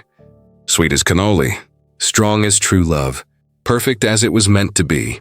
And if you stayed with us until the end, don't forget to hit like and subscribe.